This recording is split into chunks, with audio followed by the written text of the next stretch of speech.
Well, good morning.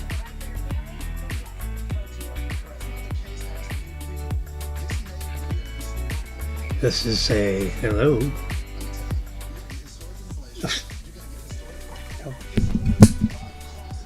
Oops. Sorry about that. Oh gosh, let's get this thing over here a little bit more. There we go. And rotate this around just a tad.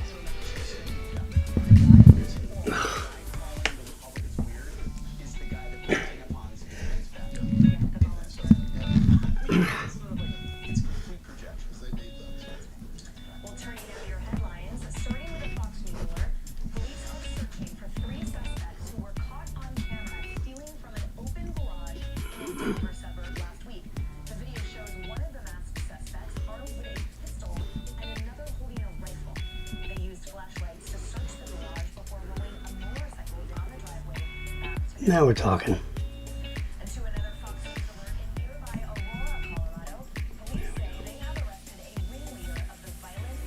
That's little tiny numbers. I'll be right with you.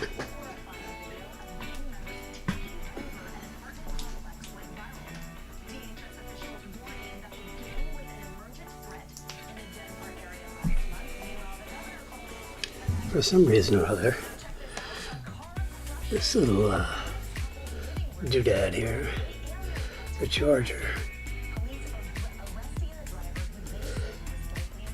it gets a little,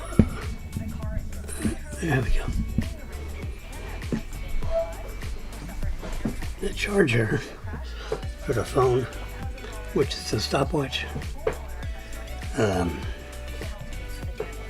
puts a buzz in the line. I don't know why it puts a buzz in the line, but it does. It sounds like it's not grounded.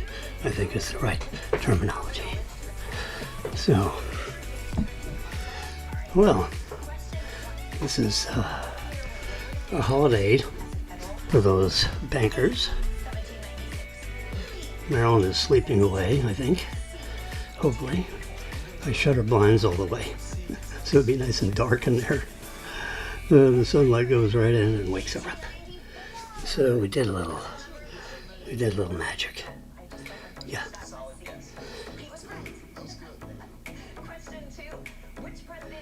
So September 2nd, 1 week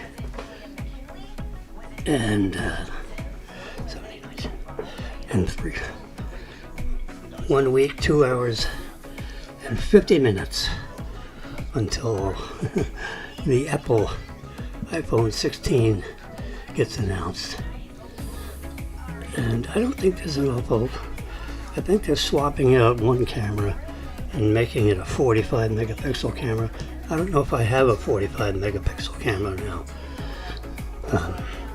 in the trio of cameras that's in the back of this thing. Plus a LiDAR sensor. LIDAR. Light emitting. It's used for the alternate reality view, which I did. I did one of those when I was deciding if I could get a 85-inch TV and put it on my wall in the living room, and would it fit? And if it did fit, I superimposed an 85-inch diagonal TV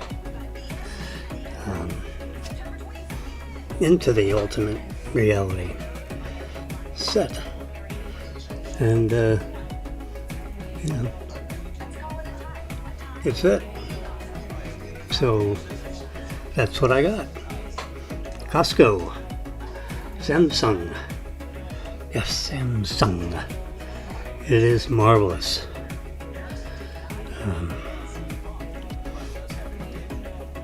And when you're watching golf, golf seems to be, let's see. Oh, what the hell? Let's throw a little.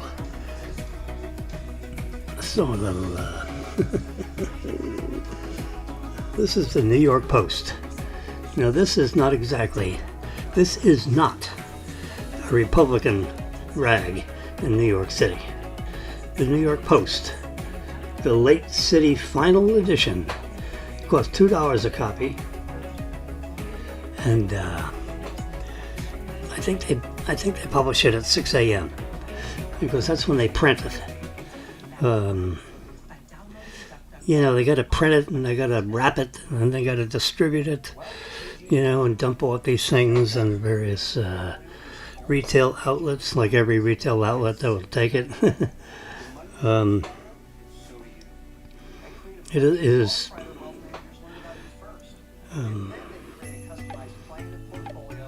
it's an interesting thing to look at, because if they're saying this, and it's a Democratic, definitely a leaning Democrat newspaper. Same guy that owns Amazon.com owns the New York Post, among other assets, as a multi-billionaire that Jeff Bezos is. He owns the New York Post. So he sees this. Can't keep up. And that would be like a quote from her supporters, as you can see down here. Look at that reverse pinch, how nice that is on the screen. Oh, it's so beautifully transmitted. It's a simulcast, Facebook Live, Twitter Live, and YouTube Live. Not even Harris supporters can say what the constantly flip-flopping BP stands for. We have no idea what she stands for, because every time someone asks her a question, she flips and flops. Flips and flops.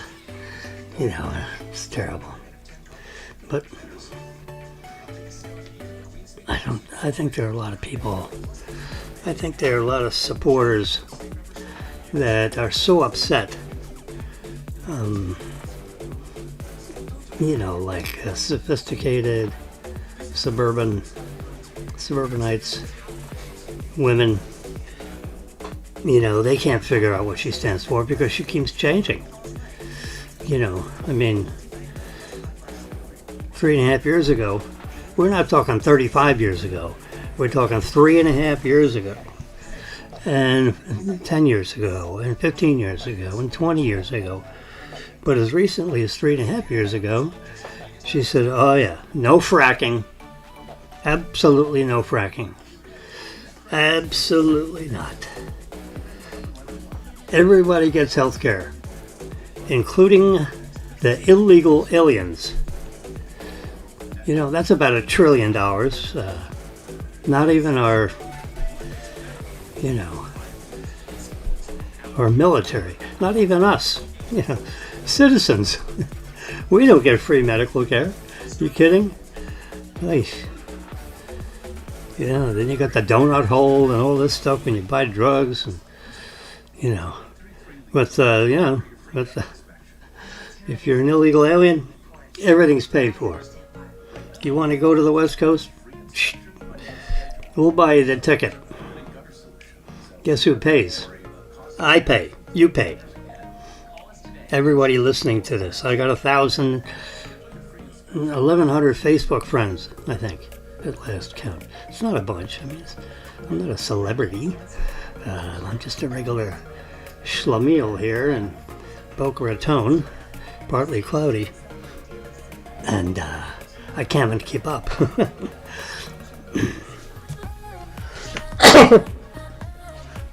So that's the story with Harris. But the big story is Scottie Scheffler. If you're a golf fan, he won a tournament. He was minus 30 handicap. He came in at minus 10 because this tour, this FedEx, it was sponsored by FedEx. There's 3 or 4 sponsors, and they named them. But it's the FedEx tournament. And it is the final tournament of the PGA season, so to speak. And you see over here on this side, it has the points. See FedEx points, PTS. And here's all the points. Now it's because of these points. This is, I don't know why it's got the 00 after. It's 2,970 points. Now the question is, how do you get those points? You have to come in, I think, in the top 10 positions of a PGA tournament. So if you're in the top 10, it's a sliding scale of, if you're first place, you get more points than if you're in 10th place, and everything in between. Well, they add up over a 35 or 6 week period. For premier events, there's more points available than in just a regular tournament. That's not a premium tournament. They actually call it something else, but it's a special tournament that has twice the purse, so you can make 3 or 4 million instead of $1.6 million. So there are 5 or 6 of those during the year. Like the Masters, you get more points if you win the Masters. Of course, Scotty Scheffler won the Masters. But if you go down here to just so you know, he started off at -10. Well, let's take that away. And Xander Schauffele, I think he got 8. Started off with an 8, -8 coming in. So if you take that -8 away, he's 10 under. Well, Scotty was 20 under. In other words, taking off that -10. So he won the match even with without the FedEx handicap. But this everybody knows. Everybody knew this year that the FedEx tournament, you would get points for every one of your winnings. Your winning championships during the 35 or 36 week season. Well, Scotty, as you may know, he's been winning he's won like 7 major, that's what it is, a major tournament, as opposed to not a major tournament. U.S. Open, British Open, and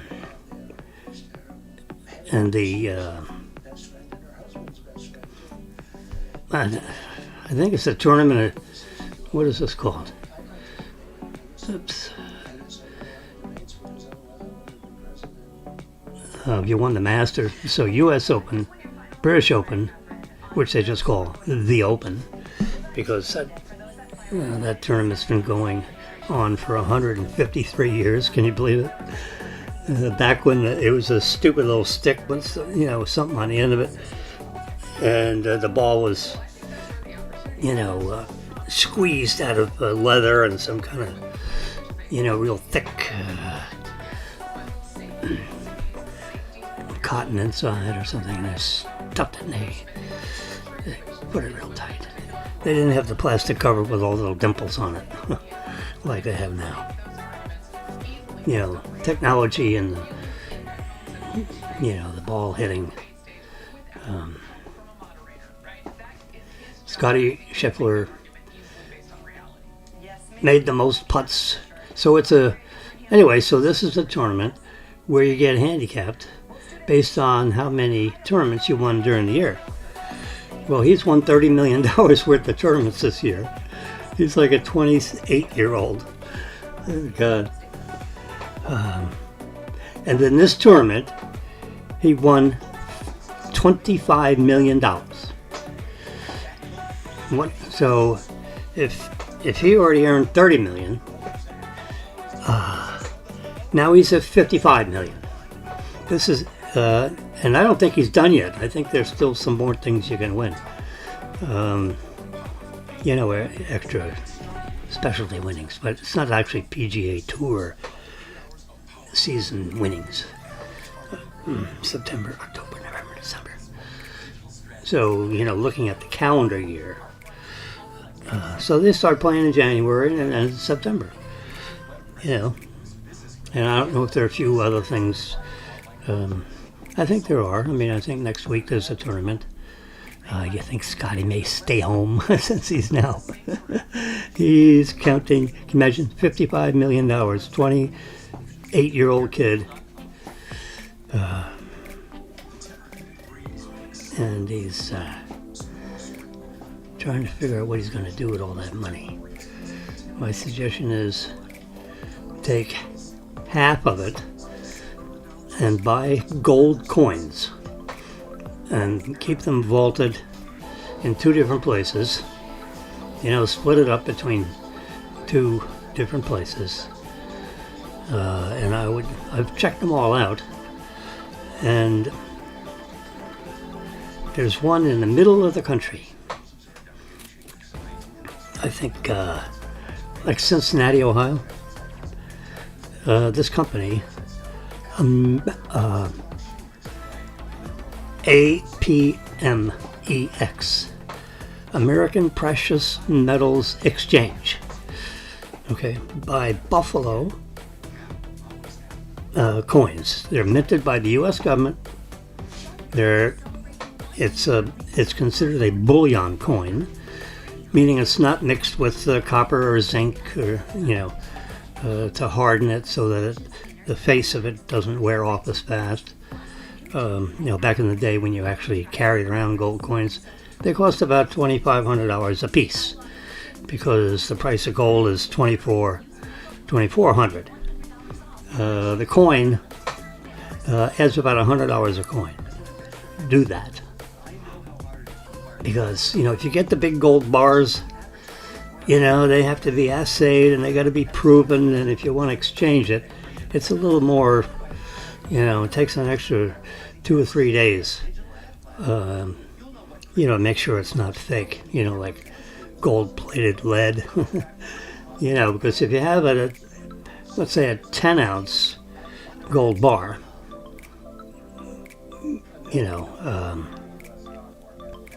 that'd be 25,000. So when you're going to exchange like 25,000, so they take a little longer. If you have the gold coin, then they can see it's a coin and it has United States Mint on it and all the, they can look at it front and back and their trained eyes knows if this is a counterfeit coin or not. Plus they weigh it, and it should weigh 1 troy ounce. That's a clue. Lead is, oh gosh, I have to look at a periodic table on which one's heavier. I think gold may be a little heavier on the periodic table. I'd have to look at the periodic table.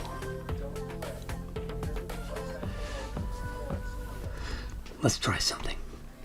Hey Siri, which is heavier, 1 ounce of gold or 1 ounce of lead?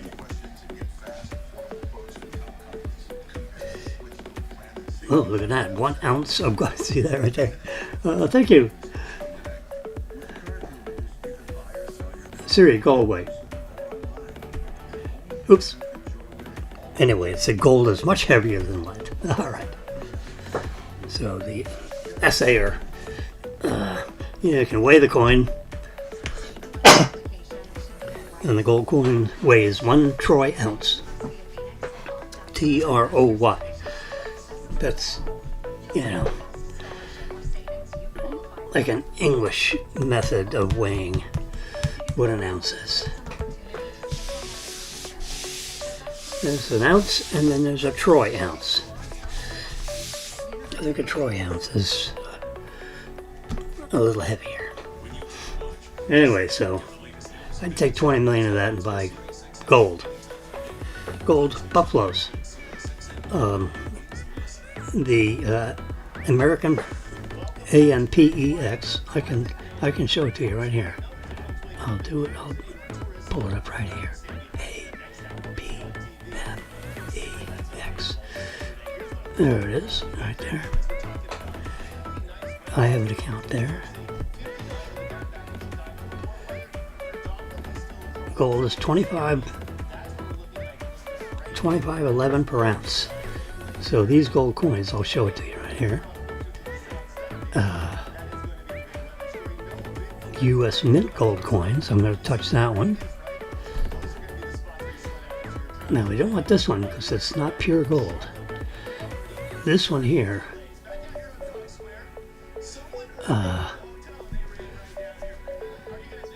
see, it's 2,600 an ounce. 2,600 a coin.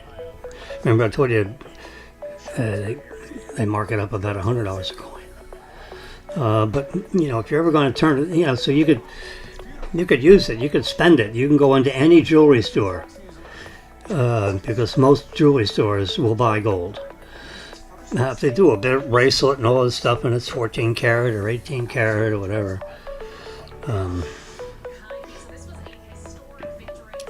you know, then they 24 karat gold, which this is. These bullion coins are 24 carats, not potatoes, carats. Let's look at this proof coin. 1 ounce proof gold, random year, capsule only, 26.41.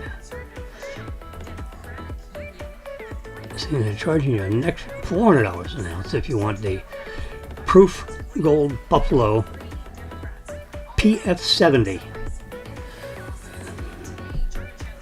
which is an uncirculated coin. It has a let's see if I can enlarge that a little bit. It has like a mirrored, you know, the area in front of the Indian's face. It looks dark there because it's mirrored. The back of the, see, there's the, yeah, that is the date of 2013. So that's what a proof coin looks like. It's like double stamped when they make it. I wouldn't buy any of that stuff. I would just buy the, let's see, let's go back. There we go, this one right here. 26.31 an ounce. Random year. 26.31 an ounce. Random year. Or you can pick this one and it says, I can't expand it. But if you look carefully, oh, you can see it on there. 2024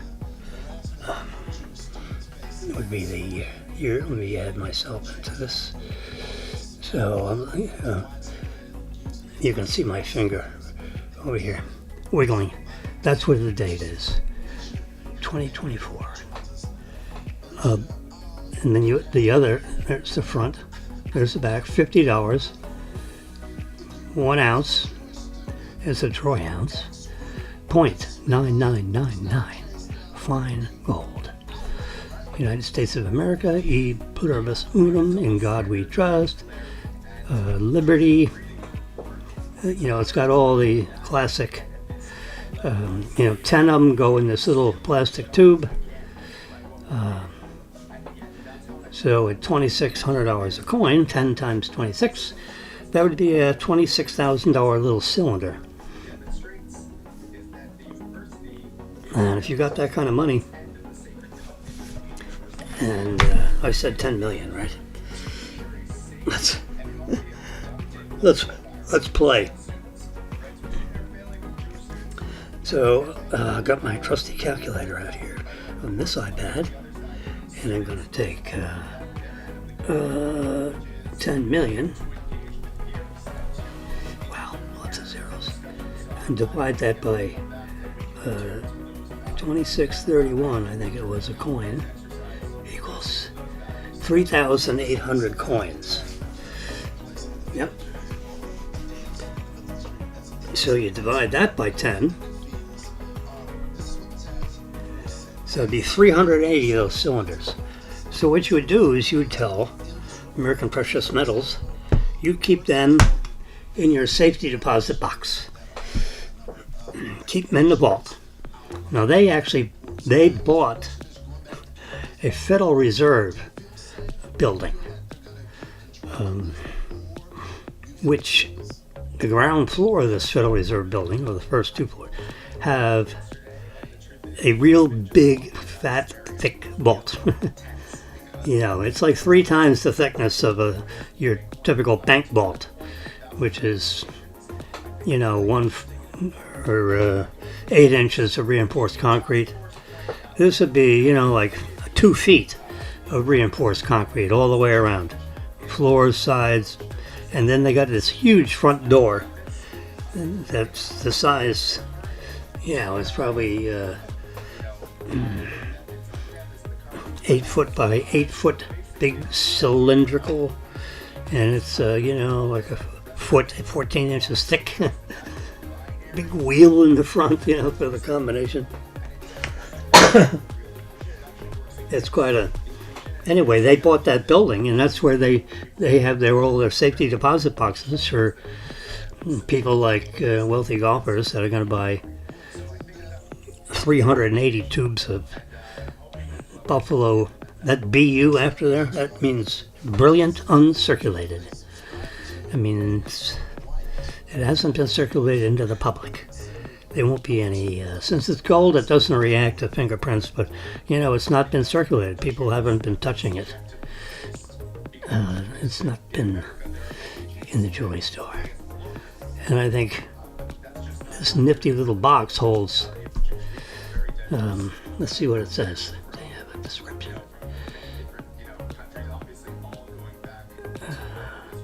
That's just the packaging. Product details.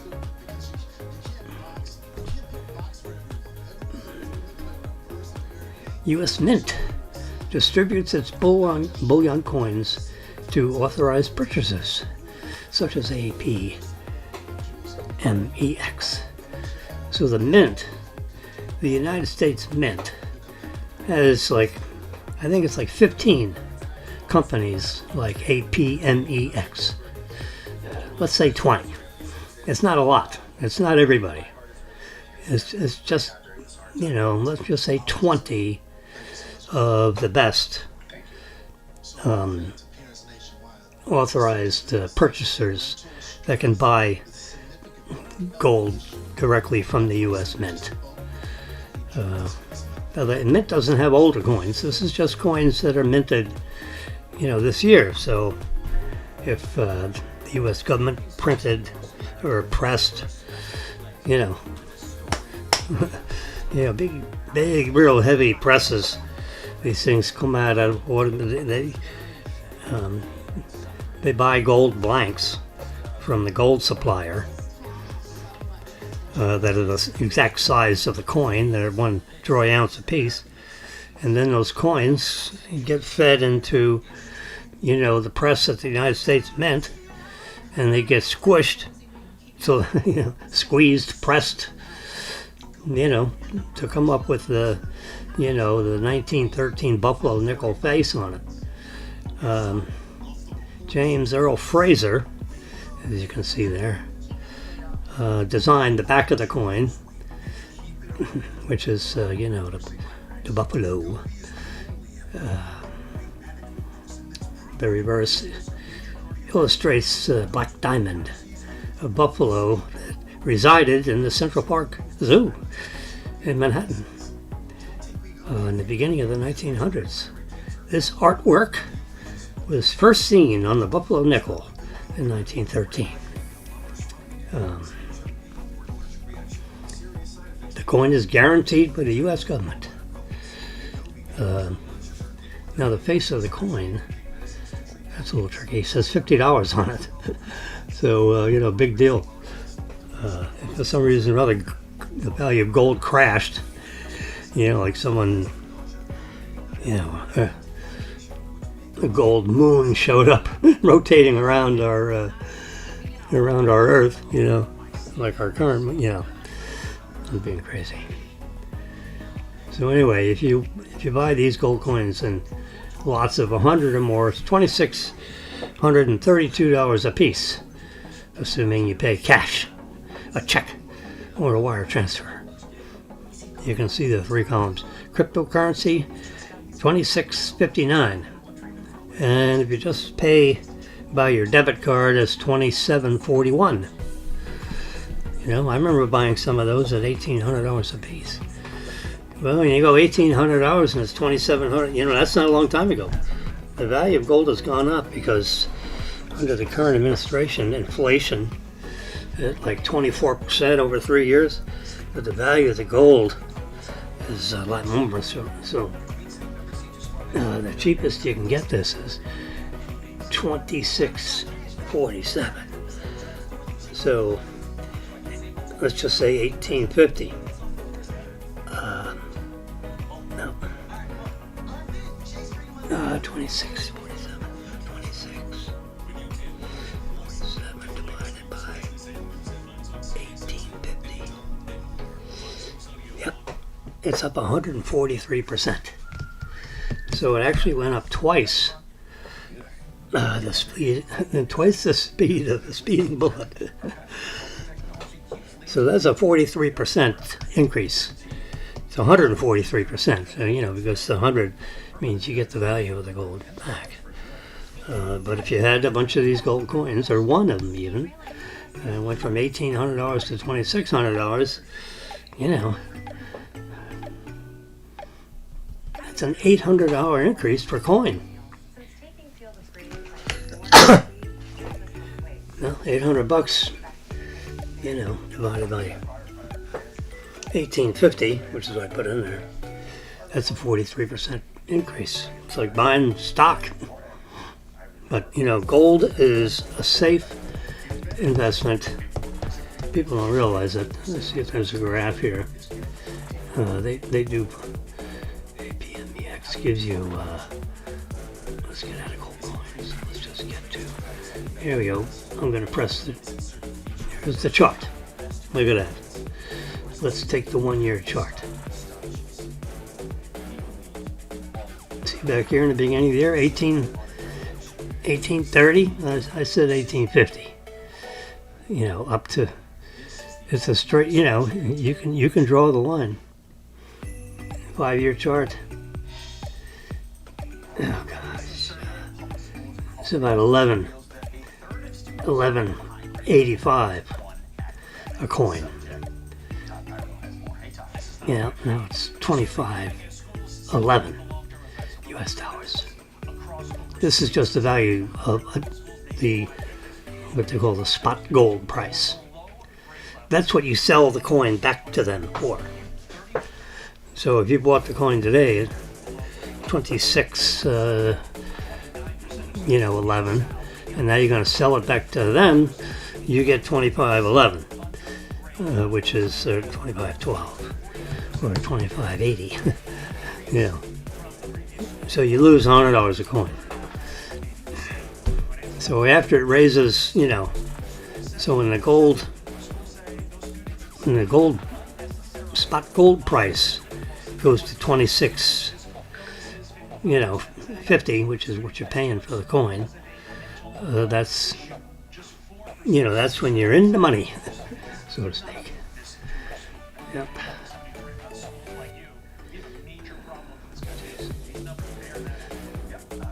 So, in that 5 year period, it's gone up 108%.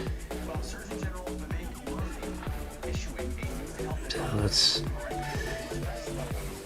silver. You know, if you look at the, what is this? Let's say it's a 5 year. $15 to $28. You went up 98%. Gold went up. You got to have a lot of silver because it's you know, here's a silver coin right here. I gotta.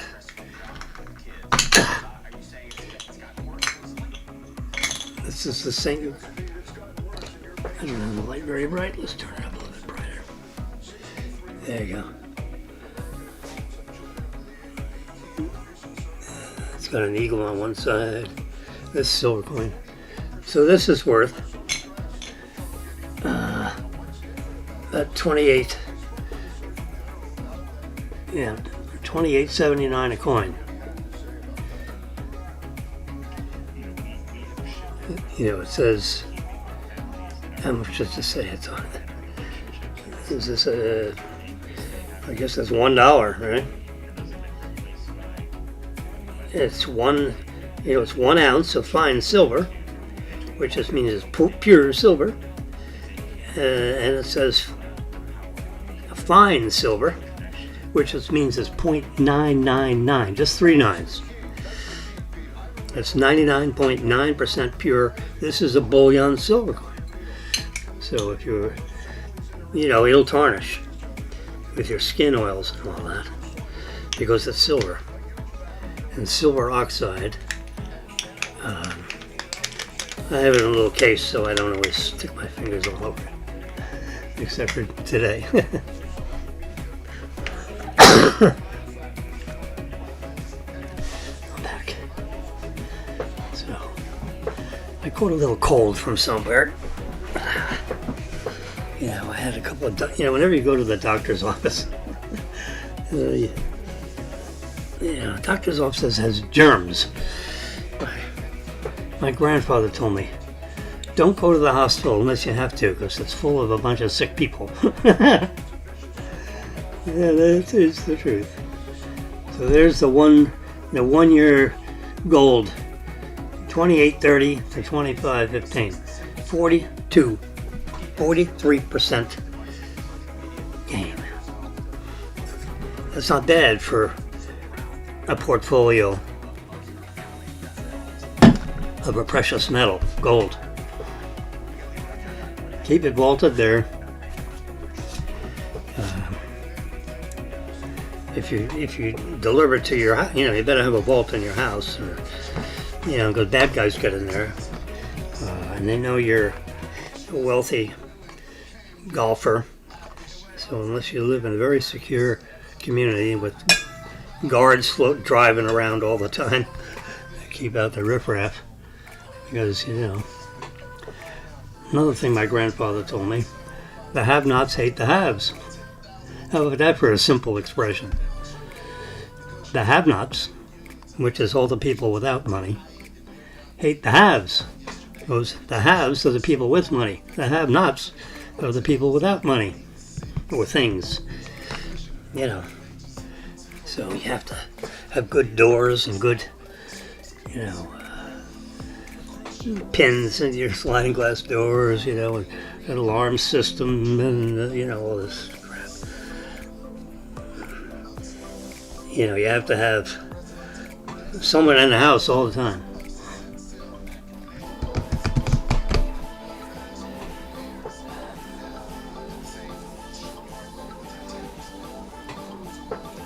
Look at my network screen up here. Looks like, it's a cruise ship, so your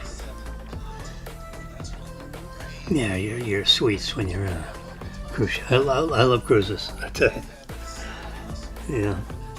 Get yourself, pay up and get a good stateroom, they call it. Now, you don't have to pay up and get a stateroom with a jacuzzi in it.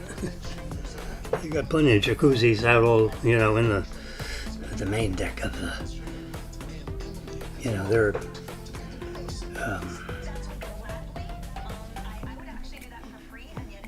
anyway, so let's stay on gold. So I'll get rid of that. Go back to photographs. There we go. 25 million, he won the tournament. He won it with a 4.4-stroke lead. And he had as much as a 6-stroke lead, and Colin Morikawa, let's see. Well, he came in with a 66. You can see that up there.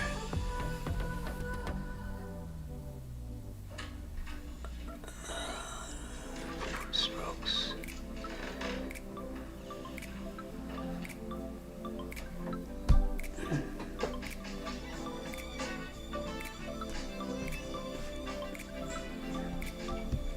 You would think that would add up right. Something is not kosher with this. All right, let's add it up on my trusty calculator. 65 plus 66 plus 66 plus 67. 264. All right, he's up one. He's down two. Down three. Yeah, he's down four. Oh, maybe this one isn't added up right. Let's try this one. 66. I'm adding up columns. Plus 63. I have to look underneath the microphone here. And 67 plus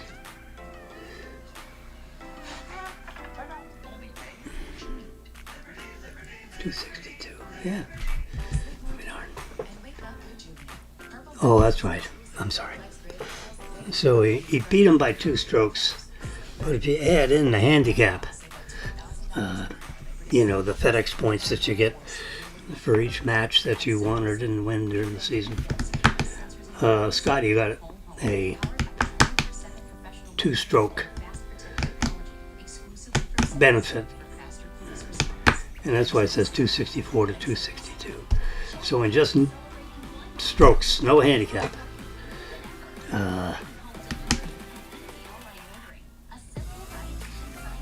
yeah.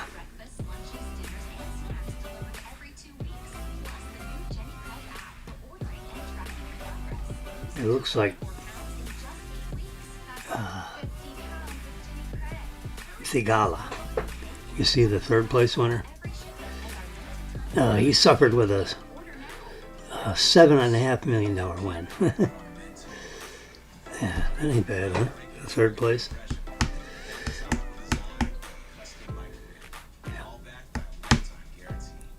And the 4th place guy, I think Thigala,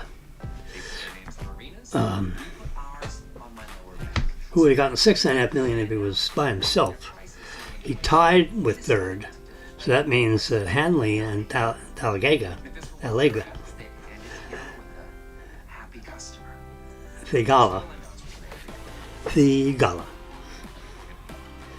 you add the 3rd place and 4th place, and then divide by 2. And those 2 guys, see where it says tied for 4th and all that.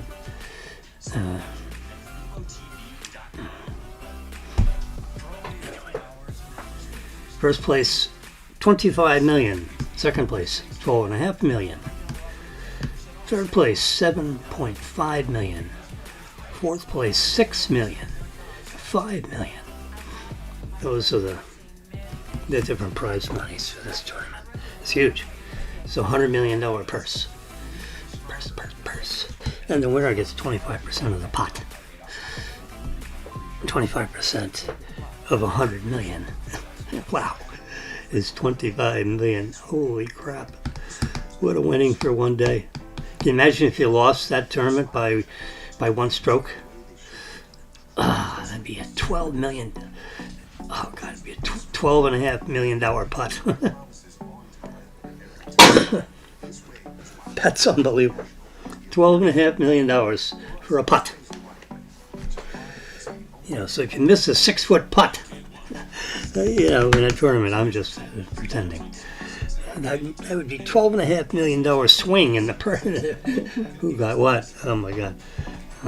Scotty didn't do that. He shot 264. I think par is 71. So he's like, 6 under, 5 under, 5 under, 4 under. So he was, so he was 20 under par, plus he had a 10-stroke starting. So that's why it says 30. He started off at minus 10. and then he was 20 under par. That's a fairly serious, and that was a a relatively tough golf course, because there's not a lot of 20 under pars up here. 16 under, 14 under, 9 under, 9 under. I think there's three-way tie for fourth place. That's why that says T4. Tied for fourth. There's three of them. So you add, 6 million, 5 million, 4 million.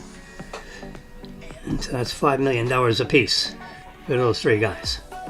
That's still a big chunk. It's like double, because the typical, big tournament, it's like $2,500 or 2.5 million, 3.0 million, something like that, 3.3.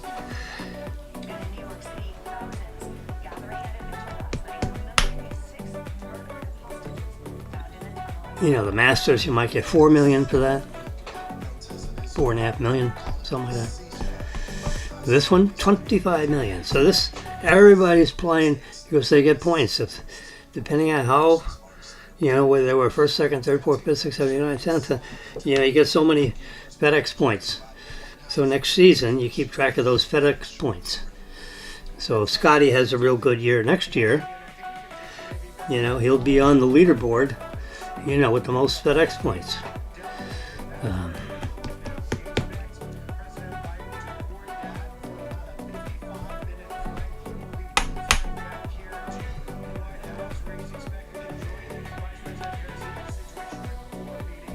So, I see on the headline news, Biden and Harris meet in the Situation Room with the U.S. hostage negotiation team. They're, what they say is pissing against the wind, because Hamas isn't going to agree to anything. And if they give up the hostages, then they have no hook, on the Israelis. So they try to keep the Israelis at bay a little bit, but they're not putting up with it. And the Hamas leaders will pay. Yeah, right. I mean, this guy's Biden is the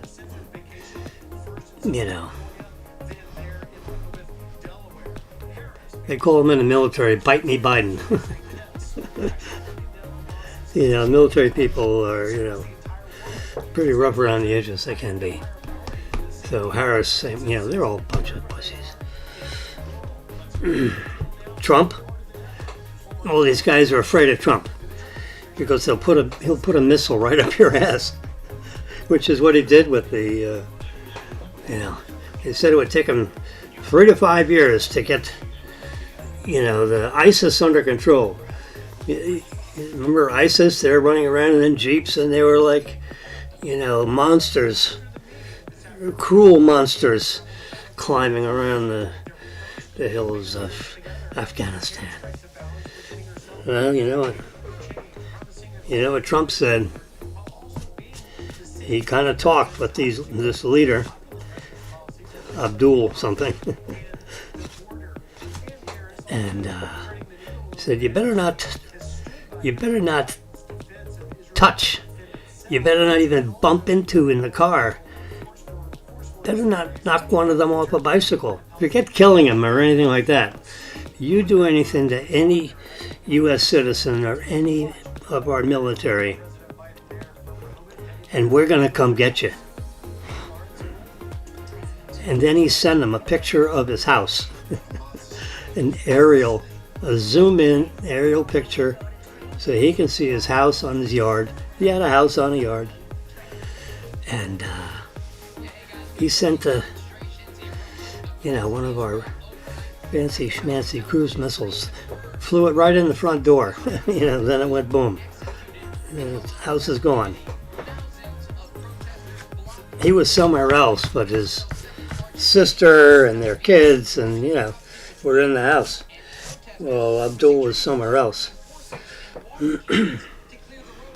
So that was a miss. So 3 weeks later, the military says, We know where he is. He's in a BMW and he just finished dinner, and he's driving between X and Y. And they got him on a drone ship has got the BMW traveling, at 45 miles an hour on a particular road. I mean, a lot of what I'm saying now is true. I don't know, I forget the details a little bit. But they had a BMW on a road, and Abdul and 3 of his henchmen were in the car. So dinner for 4, and they shoved a J-dam right down the roof of that car. It went boom. And those guys got vaporized. So then that was the end of the leadership for ISIS. So ISIS they got all thawed out real quick. They decided, I guess we're not going to do this anymore. So that's the kind of reputation Trump has. Yeah. We will take you out. You will have your 77, mistresses, whatever is promised in the promised land.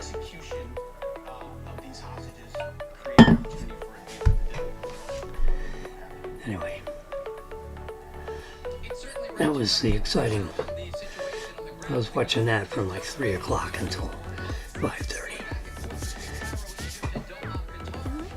Well, it was about 5, actually. It ended like at 5. Almost exactly at 5.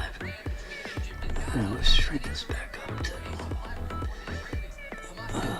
Since I was guessing at the prize money, I had one of these slips here. No, that was where he was yesterday. Someone asked me what the prize winnings were. So I came up with a graphic. These are all in date order, as you can see. Nope, that's not it. It's a long, skinny thing like that. There's a lot of prize. Went down like 10 places. Oh well. Here's the Apple announcement. The iPhone 16 launch event is set for September. The headline ended 9. The 9 isn't there. That's the 9th. Yep, at 1 p.m. Eastern. If you want to tune into that to see what the new iPhone's going to be like, what it's going to be priced at, and how much memory. I get a tetrabyte, 1 tetrabyte, and I'm using about half of that. So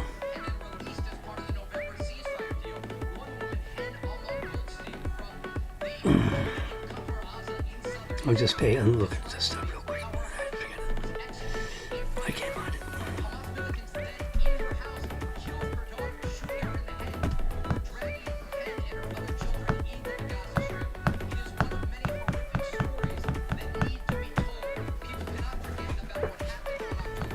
So Zelensky is not happy because the Ukraine Air Force lost one of their F-16s. So he tied up. he sacks the whatever sacks mean. Sacked.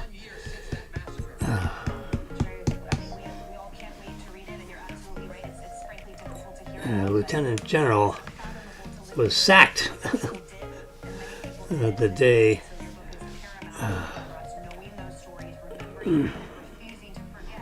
so I guess that means he got demoted or he got slapped around. I don't think they assassinated him, but he got sacked, which I guess is Ukrainian for beat up, punched in the face.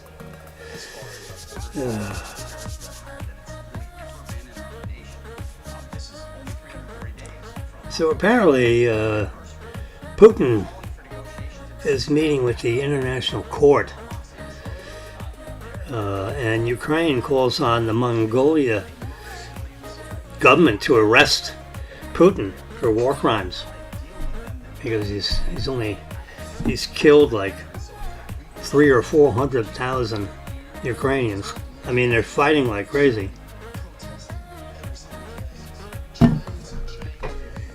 So the Russians, I mean, this is like a flash news report. The Russians, lost 100,000, and the Ukrainians lost 400,000.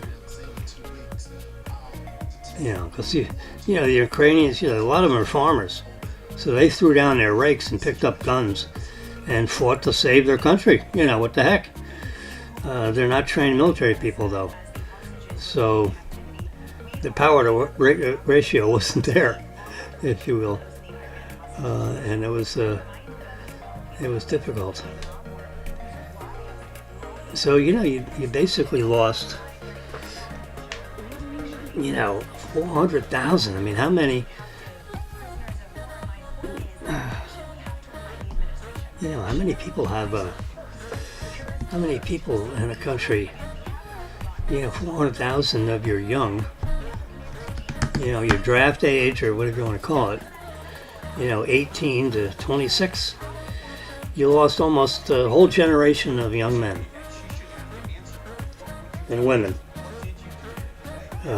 In Israel, men and women are drafted equally. Women get no. Women are tough. Israeli women are tough, and they count just like men. The clothing is just a little bit different. That's all. Everything else is, promotions and senior spots and all that. They're shared. Look at this. Marilyn took this shot out the balcony. It was raining so hard. We're about 3,000 feet from the Boca. You can just faintly see it right there. Yeah, you can't see it. Oh, it should be right there. You can't really see it. And we're 1 mile from the ocean, like 5,280 feet. 1 mile. So the ocean should be right there. You can't see it. The rain came down very hard. You see this glass? It's like it's not a glass with ice in it. There's so much rain coming down. It was like high waves inside the glass. That glass is about 8 inches tall, and it was full. So let's say we had 7.5 inches of rain in like 2 hours. Lots of rain. The palm trees love it. The palm trees got all their leaves got rinsed off. Yeah. Just stood right under the balcony, of course. Now you can see it's a wide-angle lens because the bar is on our. We can fix that up.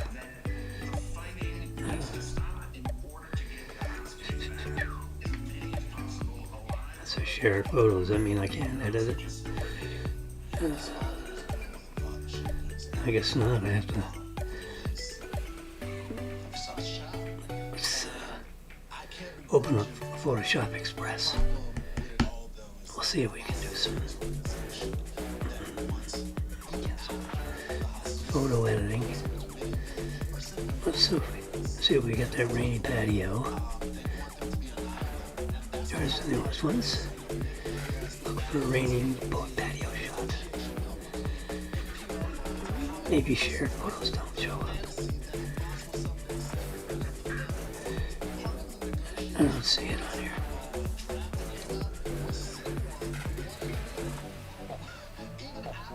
It'd be in this. Yeah, I guess shared photos. Yeah, I can't diddle them. They're her photos. I'd have to go into her phone and diddle with it.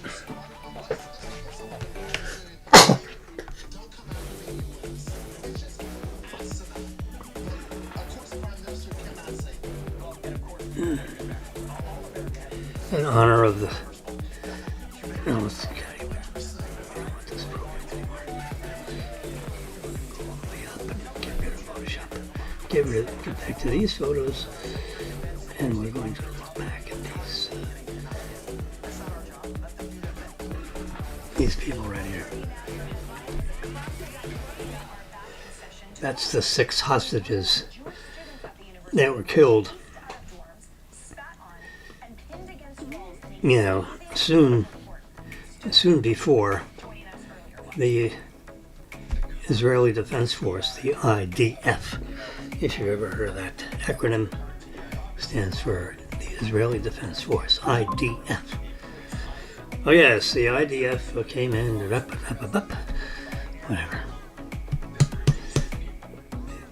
It's just mean, you know, they have no sense or value of life. The Hamas, they're terrorists. That's what they are. Hamas is a group of terrorists that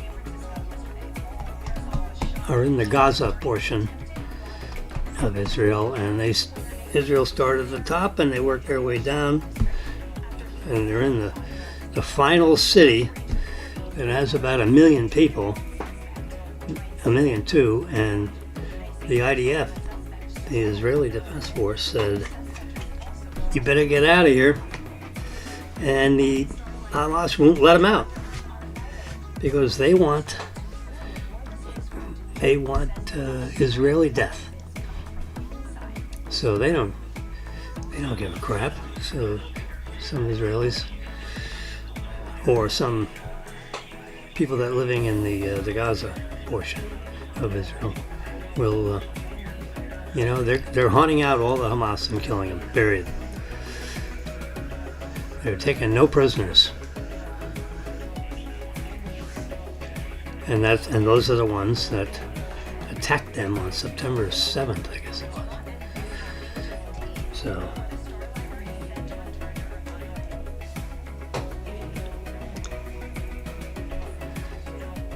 That's them right there. Israeli military says 6 hostages brutally murdered in Gaza, including the American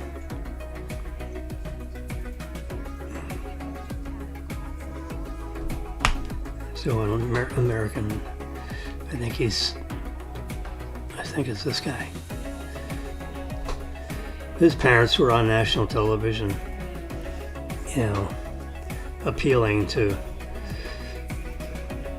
Hamas not to do anything to the hostage, their son, who's in there for 331 days or something like that, which is disgusting.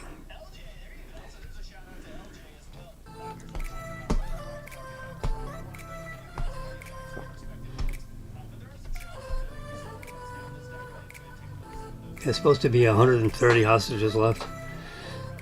I'll bet you most of them are dead. These guys were found in one of the underground tunnels. These sand jockeys like to dig tunnels. They had tunnels everywhere. On Fosil, the one remaining city in Israel, in the Gaza,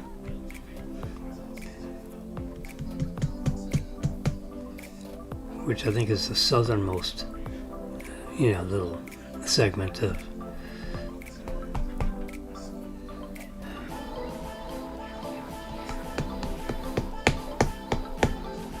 so, and you've got our sitting vice president happens to be running for presidency because they in a smoke-filled room with Clooney in it. And this could have been a Zoom call. I don't know if they all sat together in the same place. But Clooney's one of them. Obama's one of them. And some of the Obama people, Nancy Pelosi, maybe Schumer, all the Democratic leadership, except Biden, sat around the room and said, you know what, we got to pull him out. Even though he got 14 million votes, which accounted for like 4,000 or 5,000 delegates. There were 3,000 delegates, something like that. But it was 14 million people voted for him as he went around state to state, just like Trump went around state to state.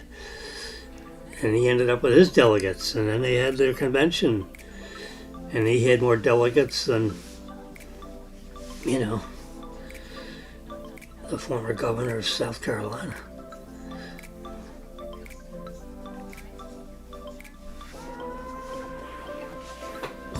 Nikki Haley.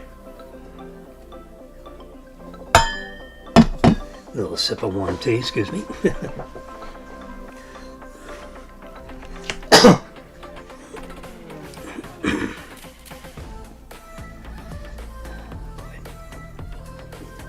the iPhone 16 Pro Max. That's what I'll be getting. I have a deal with AT&T. Marilyn and I both have a program where we turn our phones in every year and get a new one. You don't have to turn it in every year. You can turn it in. You can't turn it in earlier than a year.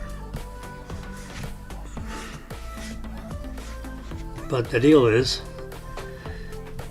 so let's keep it simple, stupid. I've got my trusty calculator out here. Wondering what I'm doing with this. So let's say the phone costs 1,600 hours. So you divide that by 36. They have a 36-month plan, $44.44. So you pay $44.44 for the phone, and they put it on a 3-year contract. And then the phone is yours. So I count that as a $44.44 lease. So I don't have to come up with the 1,600 hours.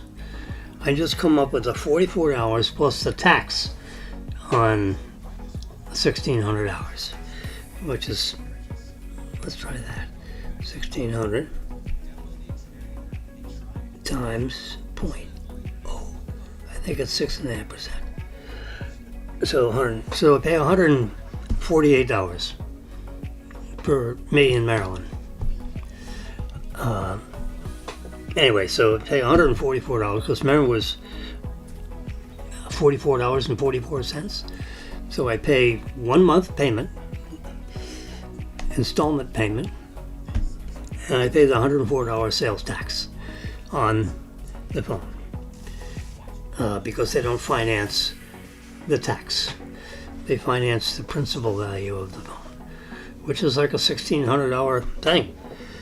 So it's, the price of a laptop, so to speak, in your pocket. And it is very much, you're walking around with a computer and a cellular phone and unbelievable cameras. You can take a picture of the moon, you take a picture of anything. And, the operating system, iOS 18, will be installed on those phones. We're beta testers of the iOS 18 operating system. I have iOS 18 on all these devices. We're beta testers. I hit About, see iOS 18 up in the top. iPad OS 18.0, version 22A5350A. Pretty complicated little doodad there. And Apple Care. I pay that every month, like $1,300 a month, which includes losing it. You can lose it. It can be stolen. It can be crushed. and you just report it to Apple. Let's just push this button and you can see. Yeah, you can see. Express replacement covered. Let's open up. Do I touch this? No, I touch this one. Yeah.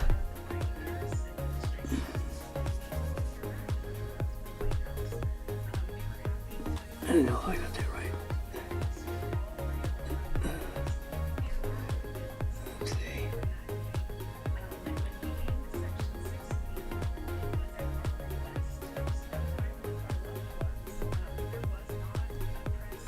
I'm not doing this right.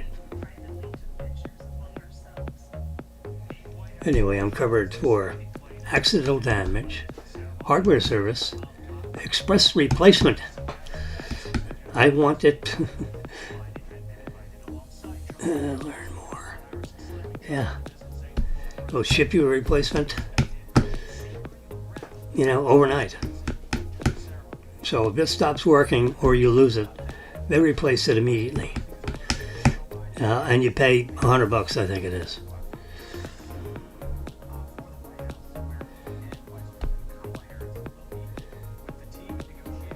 We're here to help you.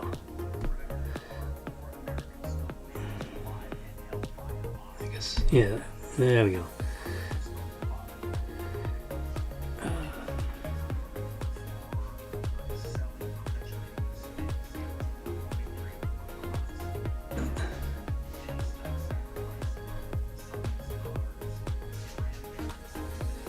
Here's all the devices I have covered under, Let's see if I can find my phone. That's the iPad. That's Daniel's phone. There's my phone, there's Marilyn's phone. So let's play with Jimmy. Repair and damage.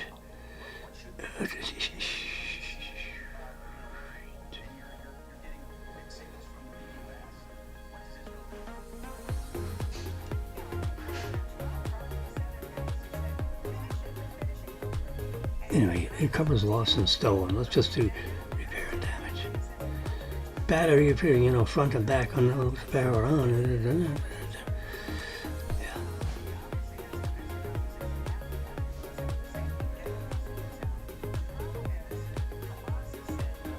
Front and back damage. Let's do that one. Finding your best options. Order express. See, 100 hours service fee. Now, if the front and back glass is broken, you send it in, or you walk into the store, $58 service fee. And if the phone is lost or stolen, you need it replaced right away. They'll send you another one for $100. So that's certainly better than losing $1,600. Anyway, so AT&T. I knew there was a way of getting to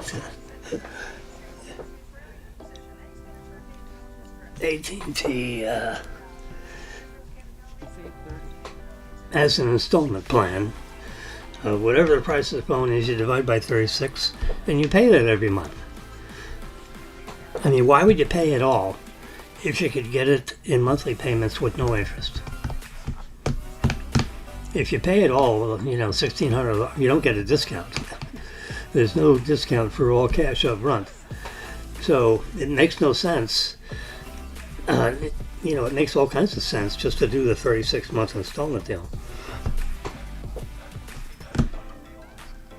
You pay the sales tax up front and you pay $44 a month. Simple as that.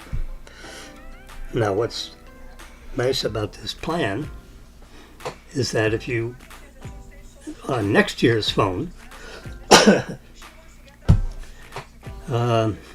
you can order the phone and do the same. This is AT&T. You order the phone on the AT&T site. Say, I want another one.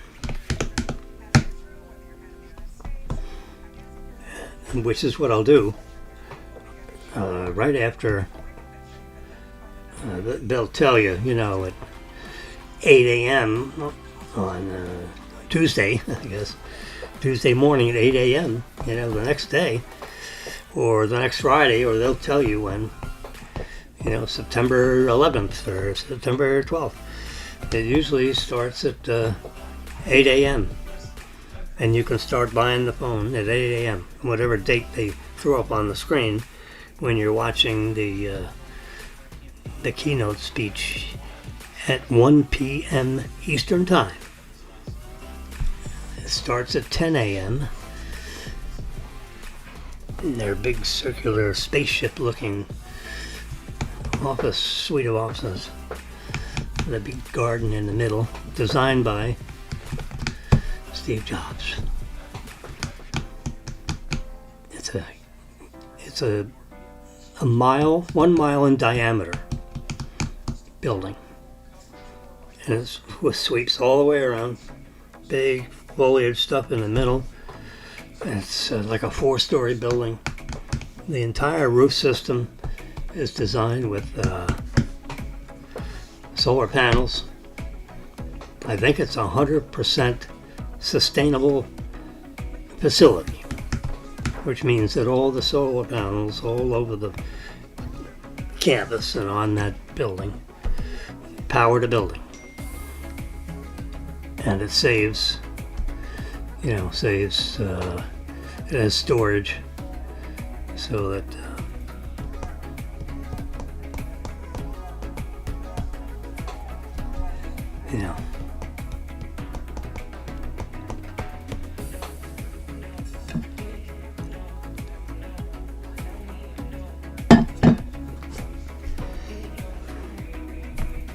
so that's and the other thing I'm watching for is the Apple Watch, because I'm 79 years old. How about that? And I have an Apple Watch, and it works beautifully. But it keeps track of my blood sugar.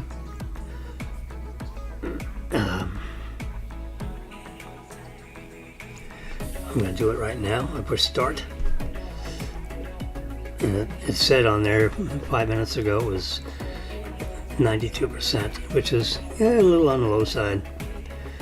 But it's not. You have to be still for 15 seconds. There it is. There we go. Blood oxygen.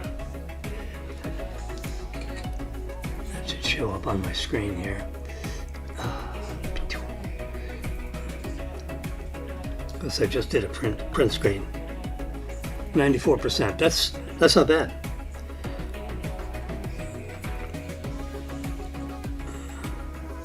You can view all your blood oxygen readings. It does it periodically. I just did a print screen, so it should pop up. There it is. Bingo.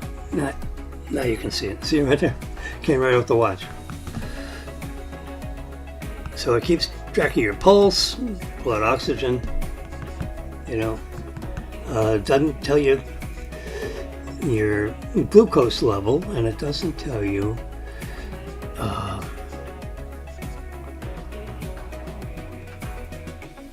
see, I have to get a separate CGM thing, so for the blood sugar. So you get the blood sugar, the blood oxygen, and your pulse, and the blood pressure. You got to do that with this handy dandy blood pressure meter, which it's a cuff. You put it on your arm. Bumps up. My cardiologist did it. His nurse did it. He says, I know my nurse did it, like 10 minutes ago. And she put it in your chart. But I like to do it myself. So he whips out his own little thing and he squeezes it up. And then he puts his little, ear thing that he has hanging around his neck. Dr. O'Donnell's. And he checks your blood pressure. 128/78. That is PTG. Pretty darn good. I tell you what, he saved my life.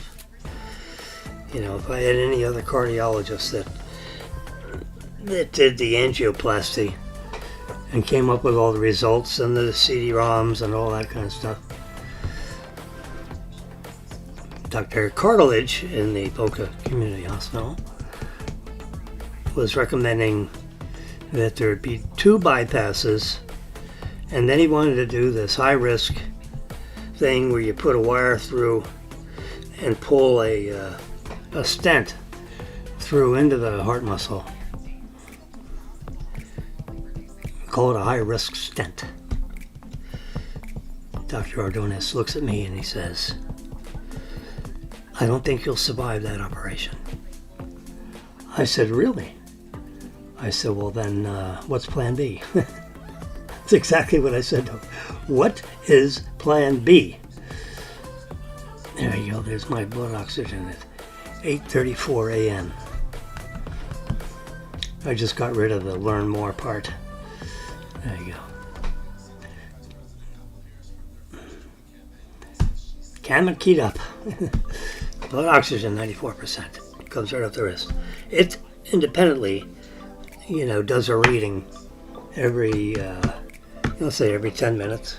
Puts out a graph. There's an application on the iPhone, the health app. And you have the pulse that's graphed. I think on my opening,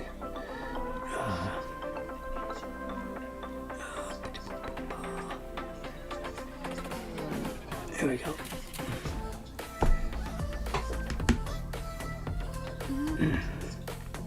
Look at that. I was over 100 beats per minute. Couldn't take a 3-digit number, so I got 1, and then, but you can see the graph is up there. It's like 105 beats per minute. I don't know why. I mean, one of the reasons is I have a steroid I'm taking for my lungs because I'm coughing. I'm taking an antibiotic, doxycycline, and I'm taking Sudafed. That tends to increase your heart rate and also increases your blood pressure a little bit. So I was not taking Sudafed when I went into Dr. Ordonez's office because I didn't want to artificially have a high heart rate or a pulse. But as soon as I got out of the appointment, I took the Sudafed. Because you're coughing and all that. It's post-nasal drip, so my nose, you're not blowing your nose all the time, but it's going down back of your throat and into your lungs, and then you start coughing. So the only way to get it out is cough it out. But when you take the Sudafed, it shuts down the production of the mucus, pretty good. It's a 24-hour, 1 pill you take every morning. So I take that for 2 or 3 days.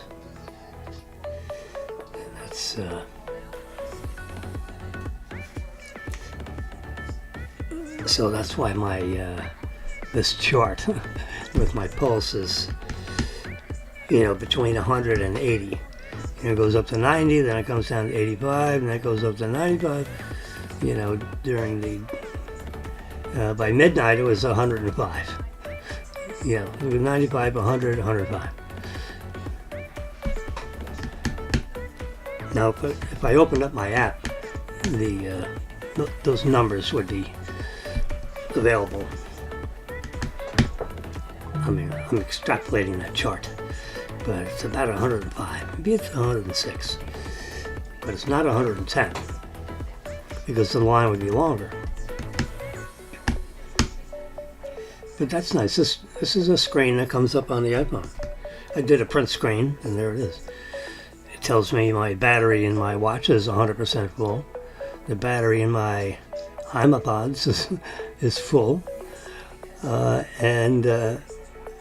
This is the pods themselves, and this is the pod container. Remember, it's got a battery here and a battery in each one of these. That's my watch battery, and my iPhone battery, about a 35% battery. I don't plug it in at night anymore because it doesn't need to be plugged in at night. Because I can plug it in the morning and in an hour or two it's full. So that's a new little, I got a wire that comes right at on the left side of my pillow. So I just throw that back over the edge of the bed because I don't need the wire anymore. I used to have a little charger that was behind me. I said I don't need that. The pollster who interrupted Trump's rally Saturday got arrested. Good. Arrest those suckers. Let the man talk.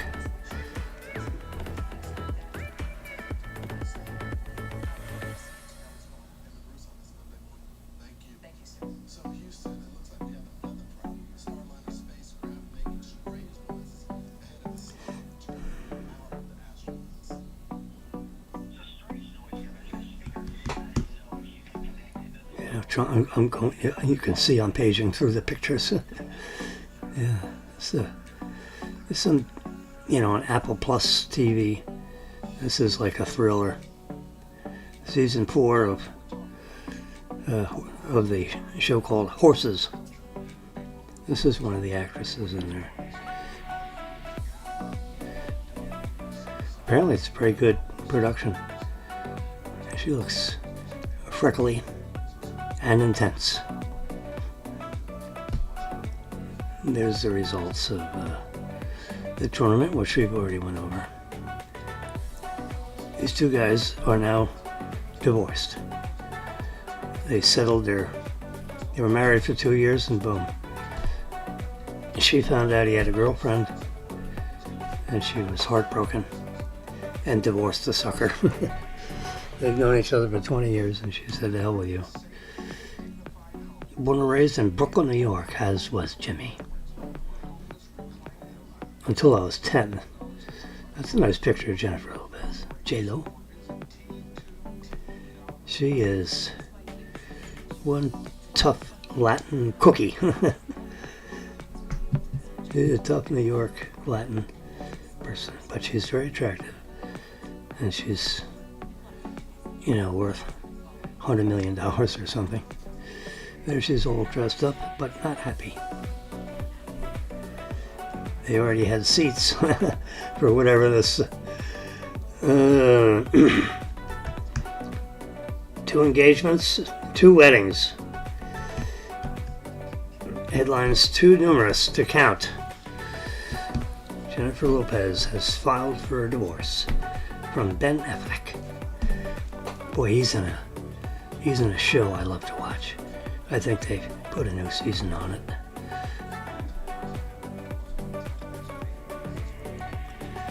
There's another shot of the rain I think my son took this picture out the window of the Boca Raton Yacht and Country Club. It's a community, gated community. Average price of the houses is $13.5 million. 20 years ago, I financed some houses there. Construction cost was about $5 or $6 million a copy. I think it was 3 or 4 houses out there. People bought the lot. They came into the bank, said they need a construction loan. I'll put 25% down. I'll buy the lot. So the lot will come in the deal free and clear. And then you put your loan on the lot. You put your...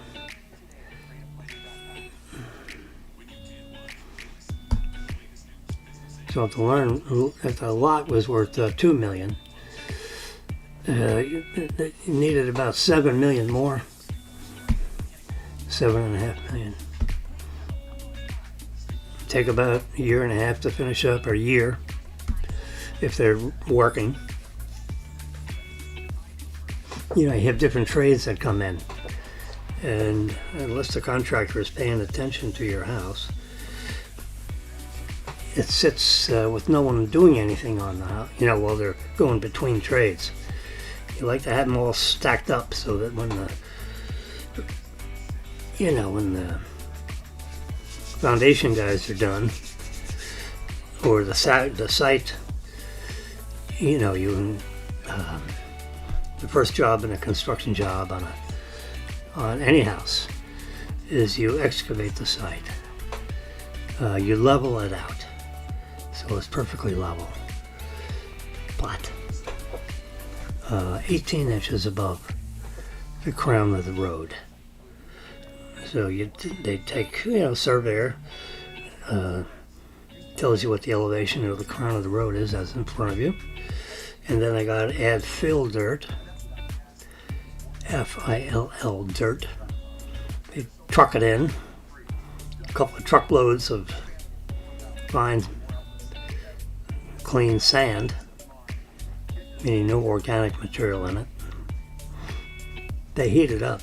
They put it in a big oven and roll it. It's like a big cement mixer.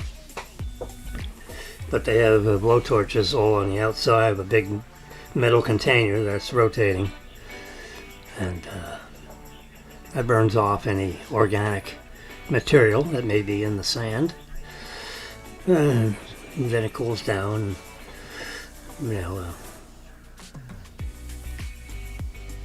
Backloader dumps sand in the truck. Truck rides out to the site, dumps it in the middle of the site, and then plow goes back and forth and back and forth, and flattens out that sand so that it's flat and it's elevated 18 inches above the crown of the road.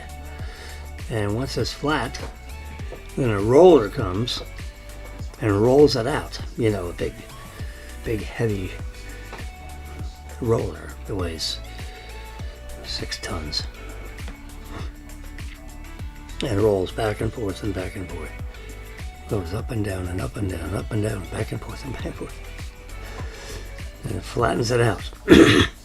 Surveyor comes back out. Excuse me. Determining that the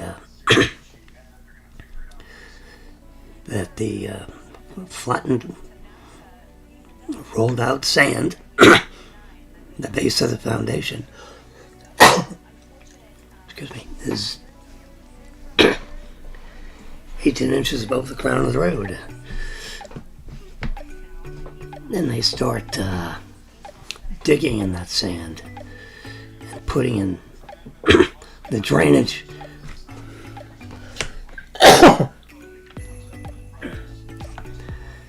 It digs out the drainage and for the plumbing and the drainage of, because the architect has drawn plans, and the first part of the plans has to do with, the water and the sewer lines that come up through the cement. So they're all laid out. Then the building inspector, Boca Raton building inspector, comes out, looks at the plans and looks at the site plan. He checks the elevation to make sure it's 18 inches above the crown of the road. That's all marked on the survey. So he looks at all that and he says, okay, you're ready to cover up the pipes. All the PVC pipes that are now sticking up through the sand. And he also examines all the staking around the sides to make sure that because the next thing is to fill in the sand. They just push it over with a rake. And then they put down reinforcing iron and visqueen. They cover the sand with plastic, and they cut holes in it for the piping that's coming up through it. And so they put visqueen all over the site, where around the foundation, or where the foundation is going to be. The foundation is dug out all the way around with 18 inches deep. Building inspector looks at that. Could be 14 inches deep, could be 18 inches deep. And so they put down the bisqueen, and because they don't want the cement to touch the sand directly. Now the concrete is heavy, because it's wet sand and cement, and it rolls around in a cement truck, 9 cubic yards cement truck, and he fills in. Oh, and then they put down the iron lath, they call it. It's iron wire. It's about as thick as the charging cable on your iPhone. If you got the big white cable, the newer white cable, the thicker white cable than the original thin white cable that came out with the phones 8 years ago. The new cables are a little more, has a little more thickness to it.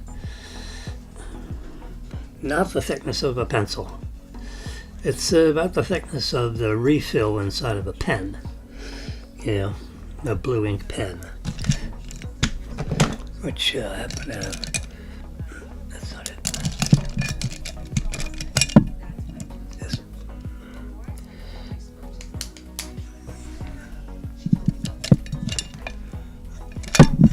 What's this one look like? Yeah, it's the same. So we open up this refill. Compare the refill to the one. That's a little too thick. So I think the thickness of that cable, of this white cable, and it's 4 inches by 4 inch squares. They're all like soldered together. It comes in a big roll.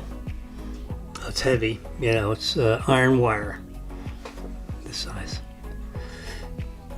And every 4 inches apart, 4 inches this way, every intersection is welded. It's a big machine that creates these rolls. And the contractors buy it, buy the big rolls. They know how many rolls it's going to take when they roll it out on the surface. And they stake it, so that it lays flat. It lays flat, Not a lot of work to get it flat. You hold it down by the sides. You're good to go. So you got the rolled out sand. You've laid all the pipes, subterranean pipes that come up through the slab. Precise location because they're going to go up through the building and, and line up with your sink and drain and all that. So it's exactly measured where that PVC comes up through the foundation. Because once you get that cemented, you can't move it. There's no cement knife. Yeah, because once that cement is poured, that's where that pipe's coming up. I mean, there's a little spacer, you could move it an inch or two, but not a foot or 3. So then they pour the foundation. It takes about 3 truckloads. It takes about 30 yards for a large foundation. Because remember, you're filling in a ditch all the way around the outside edge of the foundation, which the concrete blocks are piled on, they're stacked up on top of that. So that's reinforced iron with the mesh and the visqueen down below. And you pour that cement, and that's 18 inches deep. And then the rest of the slab is 4 inches deep of 3,000 psi cement. They put that on when they do the pours, every truck, they have to pour a little in a cylinder, which is something about 5 inches Yeah, 5 inches in diameter and about a foot and a half tall. And so 3 trucks, 3 cylinders. They're dated and timed on the outside edge of these concrete forms that hold the cement. And then they send them off to the laboratory because in 1 week it should stress out at 90% of 3,000 psi. So it has to come out at 2,700 psi, or else it fails the test. Which means you might have to pour another 4 inches all the way across. You'd have to fill it. So the house would be 4 inches taller than the plans call for, because you had to pour another layer on top of the foundation you already had, because your concrete did not measure up to 3,000 psi. It depends on how bad the test was. If you had a bad mix, rarely. These cement people, they know how to make the cement. So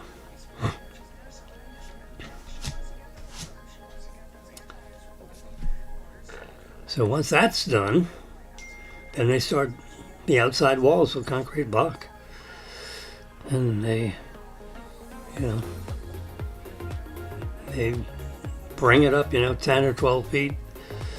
And then they pour the header, which is another 14 inches of cement on top of all the concrete block, so you got the footer, which is dug in the slab, and then you got the header, which they frame it out with the plywood and so forth.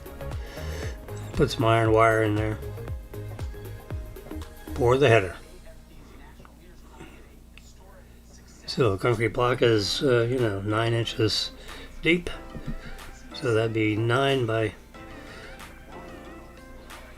14 inches. You form that all the way around the top of the header. And then you've got your house basically. Then the roofers come and start putting the roof beams up and cover it with plywood. And the tar paper gets stapled on there on the top outside it. So then that's basically a dried-in roof. And then the sheetrock people come in and put in all your walls, half the walls. Then they line it up with the electricity and all this stuff. So that's the beginnings. That takes you to the first. The man, Mr. and Mrs. paid $2 million for the lot. I'm in this neighborhood, remember, where the average selling prices today are $13.5 million. So this is a typical $6.5 million luxury house in anywhere Boca Raton.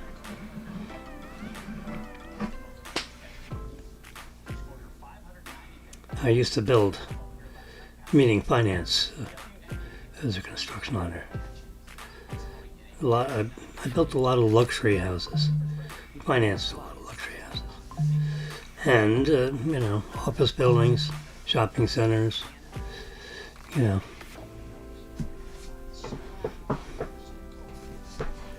right, I've been on here. Anything else you want to talk about? Let's see. Choice for president among registered voters. This is this is after her convention. Kamala Harris. Jeez. She is not presidential material. It's beyond imagination that the American voter would put her in as president of the United States. She's no Margaret Thatcher, that's for sure. So now here, this is the Fox News average, late August. August 23 to August 26, 23, 24, 25. 4 days worth of polling. in these 4 different states. Margin of error. That's what MOE stands for. Margin of error is 3 plus or minus 3%. So you would not say, if you were a mathematician, if you were any kind of a science guy, you're not a political talking head trying to convince people that your guy is or girl is the best. Like the Trump campaign or the Kamala campaign. If they looked at this, they'd say, Arizona, we're ahead by 1. No, they're not. You're not really. Statistically, it's a tie because the margin of error is 3. There's only 1% dividing the two. That means it's a tie. Arizona's a tie. Georgia is a tie because that's 2% and the margin of error is 3. So if you added 3 to Trump, it could be 51 to 50. That's what that margin of error means. You can add 3 to either side, and it flips and flops on who's ahead. So as long as those results are inside the margin of error, it's a tie. So there would be a capital T there. And then it's roughly a 50-50 all the way down. And the fact that it's 50-49 means it's a tie. Because if you add 3 to Trump, that's 52. So it could be 52 to 50.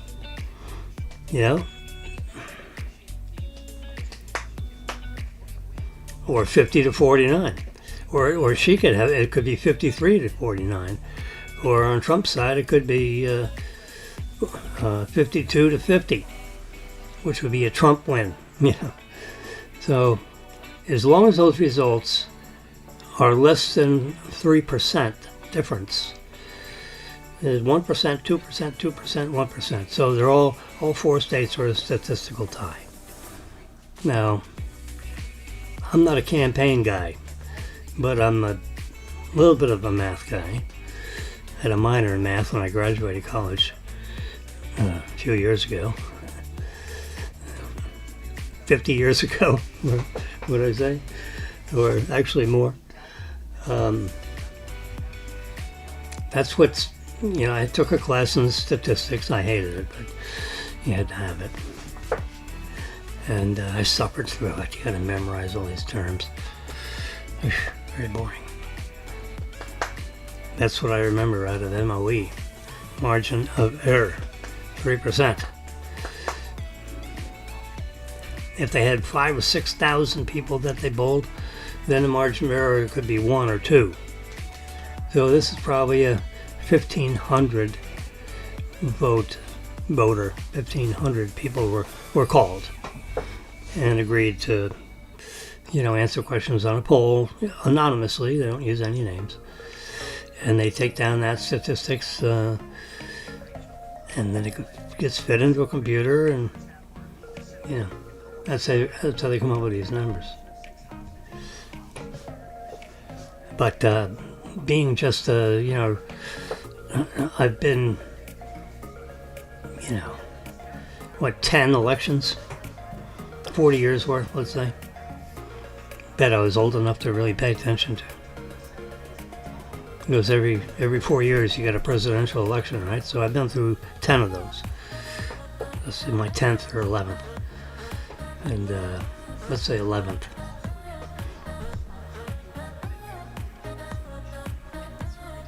And usually the Democratic candidate, after they have their convention, and about a week later, which is where we are right now, we're roughly a week after the Democratic convention. We're 2 weeks after. Then actually it's 2 weeks, So that, all the Democratic headlines and the news and the articles and has been digested and everything settles down and people,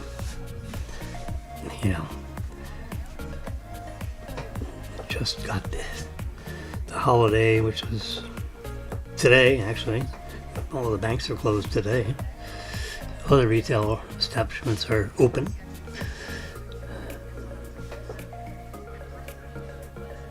So usually, going back 4 years, going back 8 years, Democrats have been running the government for 12 of the last 16 years. And the only 4 years that was notched out of that was Trump. And our economy is in the toilet. So it's hard to blame Trump for everything since the Democrats have been controlling the government for 12 out of the last 16 years. And if you just look back 4 years, we were better off 4 years ago than we are now. The Biden administration has permitted, 3 wars, where they didn't do anything about preventing 3 wars. So, naughty, shame on you. And since Kamala was part of that administration, because you're only looking back, 1 year, 2 years, 3 years, to the 4th year when Trump, was voted out of office. And we have all this inflation. These numbers right here are tie. These are the swing states. Pennsylvania should be in there. North Carolina's in there, yeah. Arizona, Nevada, Pennsylvania, Wisconsin, Minnesota. Those are the ones that swing. And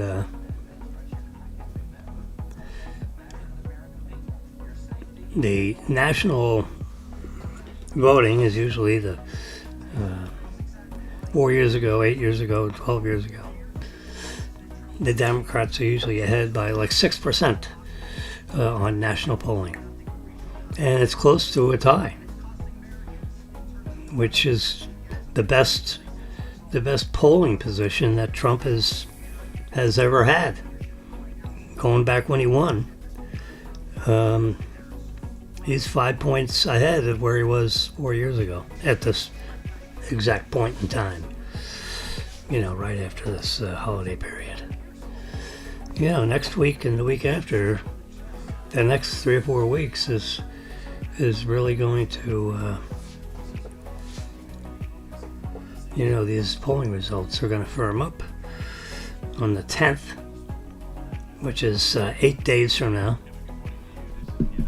Tuesday night, it's supposed to be a debate, which isn't really a debate, because the news gal or news guy asks one candidate a question, and then the candidate answers the question, and then the news people ask the other candidate another question. He answers it, and then she answers it.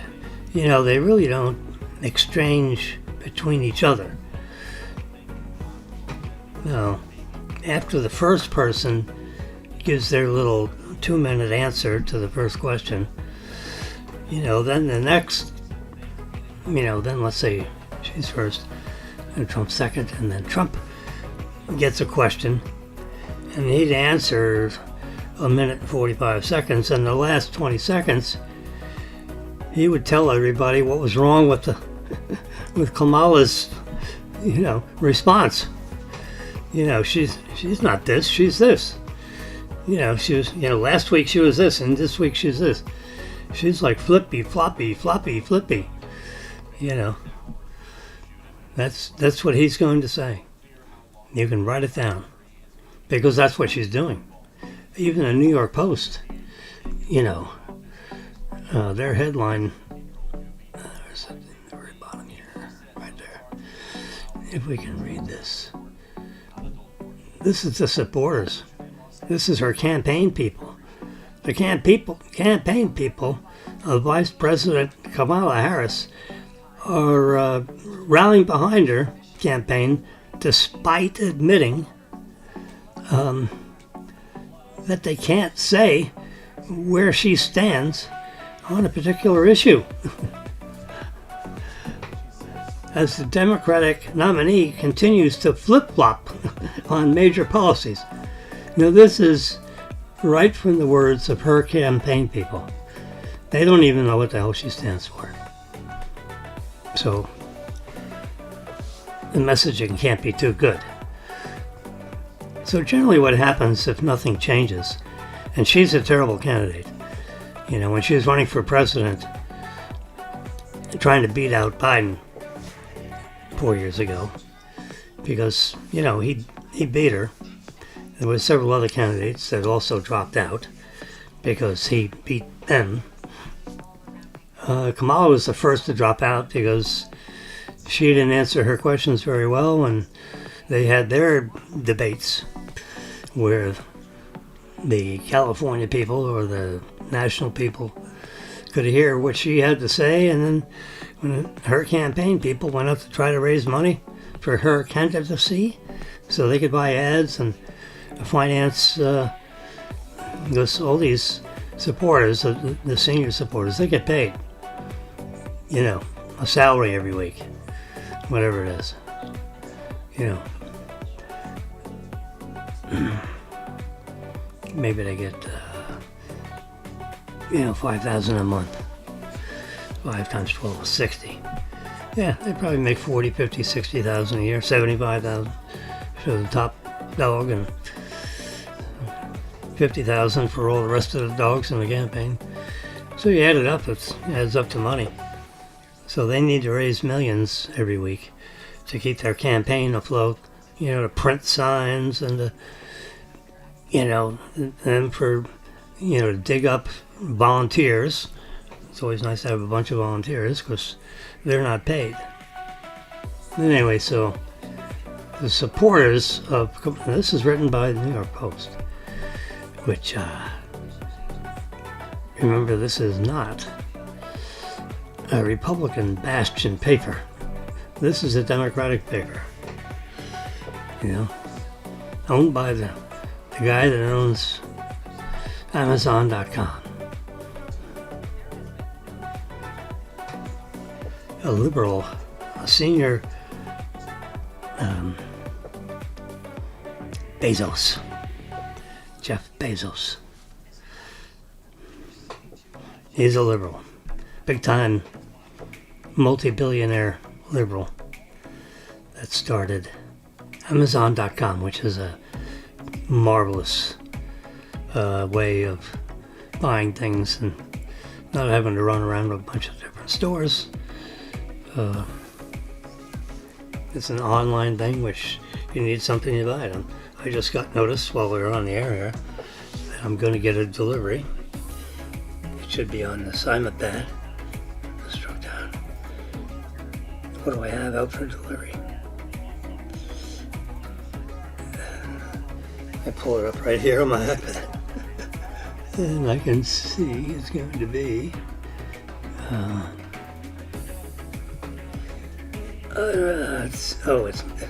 it's my Meow Mix for the cats. I got 2 cats, and they've been eating Meow Mix for 7:50 a.m. It's out for delivery. Came from Miami. Yeah, it's delivering from Miami, Florida. Comes up through their delivery service. Be delivered at my door. Doesn't say when. It's not like a UPS. It's their own delivery thing. When it gets close, you can see a truck and how many stops away it is. Out for delivery means it's on its way from wherever. So it's in the Boca Raton office, so the trucks could be anywhere. If I shrink this, I'm reverse pinching this, or pinching this whole map. So it's out for delivery, so it's loaded on a truck, and the trucks have left the facility. You know, usually at 9 o'clock, they all leave. Like a big line of trucks leave the area, which is about 1.5 miles away from here. Anyway, so let's say by noon today I'll have I have a full container. It comes in a 6-pound bag, so it's not a huge bag. It costs $9, including shipping, which just amazing. I mean, why would I go to the store and go buy it if I can get it shipped here with no shipping charge? You know, because I pay $100 a year for shipping for Amazon Prime. So I think that costs $100 a year. So that's worth it. And particularly during pandemic, you know, with the COVID virus thing at my age, I don't want to catch that virus. So it's very nice for me to just stay home and order everything I need either on Amazon or I use Instacart. We know Instacart. I just do a little search here, and INS. There's the little carrot. I pick that up. Instacart. You should all know this. You need to be Instacart shoppers.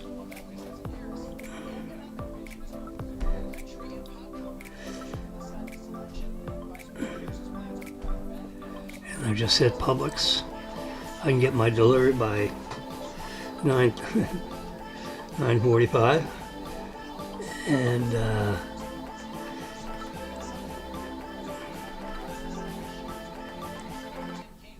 I hit this little signal down here. It says buy it again. There you go. So these are all the things that I had bought. And orange juices, spectacular. Indian River Select Honeybell Blend. And these Clausen pickles, you know, they're sliced this way. Dill pickles sliced this way, which really gets the cucumber. Pickles are cucumbers, remember, they're pickled. They're in pickle juice. So after, you know, a year or so, or 6 months or whatever it is, the cucumber gets pickled. They're sealed in that jar, kept refrigerated, and we go through 1 or 2 jars a week. It's marvelous. You just pick out this, cut it in thirds and chew it up. It's marvelous. It's not a sweet dill, it's just a real dill. Yeah, I get my cat litter, my distilled water, my smart water by the case. About ready to get another case.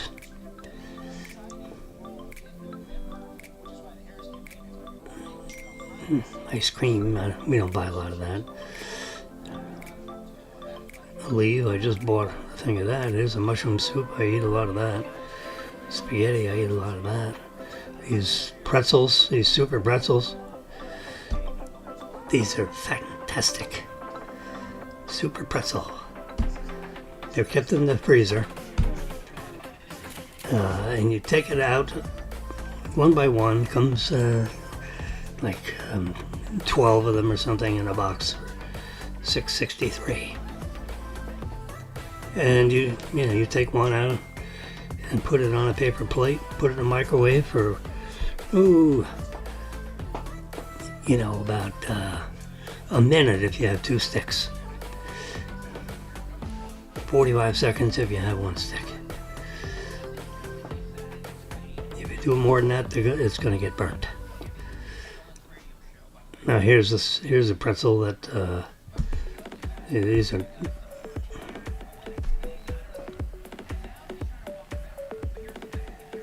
are mini pretzel dogs. You know, where it's tied in a knot. I have some of those in the freezer. But it seems like there's pretzel bites. This is good right here, and then you cut it up, with scissors. I'm a scissor guy. I got a bunch of scissors in my kitchen. They're very convenient for cutting things up. Well, it's 110 servings. 170 calories per serving. So there are 10 of this. So 170 calories per stick. But if you're You know, if you're going to have a 700 calorie day, so that's 200 calories. If you're counting calories. Yeah, average guy, 1,100 calories a day. Woman is like 800 calories a day. These are all the things we get. So I don't have to search through the whole darn store. You just hit the plus sign on whatever you want. I just got a can of that Bustelo, but now I'm drinking tea. So I buy the tea, loose tea, and I get that through Amazon. They don't have what I want in the grocery store. Most of the teas I have in the grocery store are, in a tea bag. But I have a very fine mesh stainless steel strainer, and I put 3 scoops of loose tea in that strainer and pour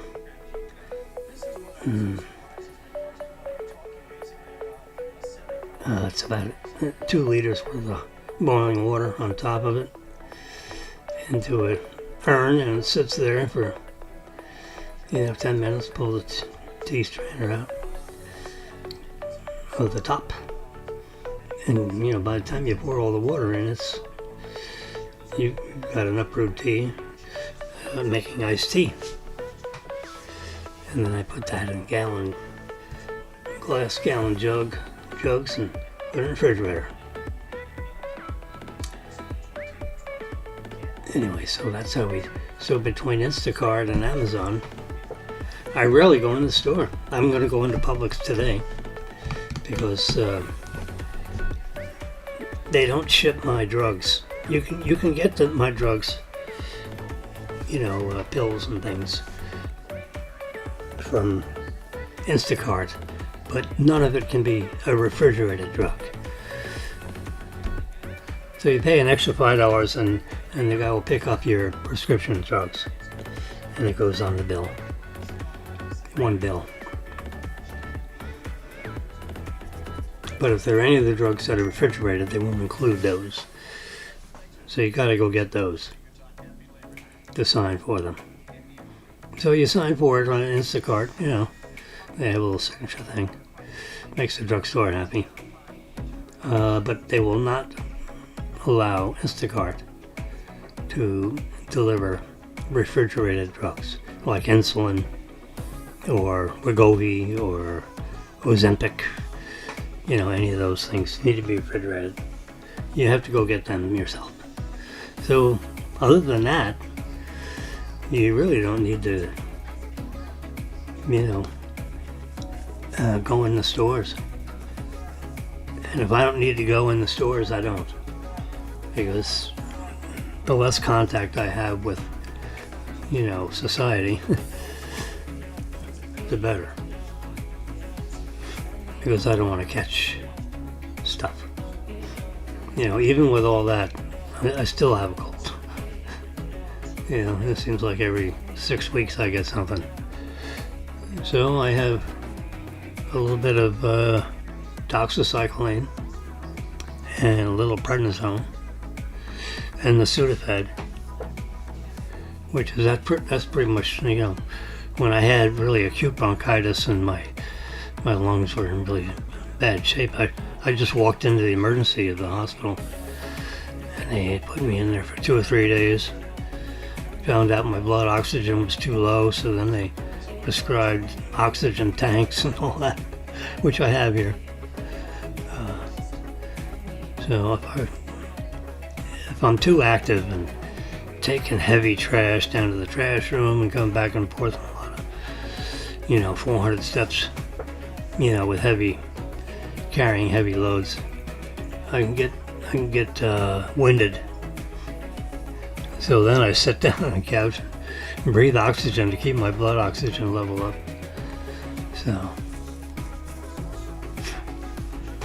So I have a prescription for oxygen tanks and a prescription for the oxygen concentrator, which is sitting next to me in my little office thing here.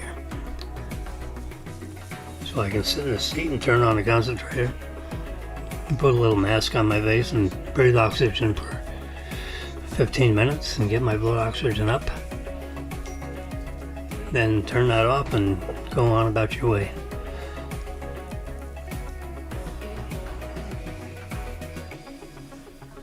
I watched a tape, a podcast, I guess is a better way to put it. It was an interview of a science guy, so to speak, and he was interviewing Elon Musk about his robotics. He's developing a robot that can be used in industry, and is low enough in price where you could, lease it instead of buying it. And so I asked Marilyn, I said, would you be willing to pay $125 a month so I could have a robot? So in a couple of years, I may have a little friend walking around this apartment and say, hey, Robbie the robot was just, well, Robbie, could you get me, you make me some hot tea, 1 spoon of sugar, and,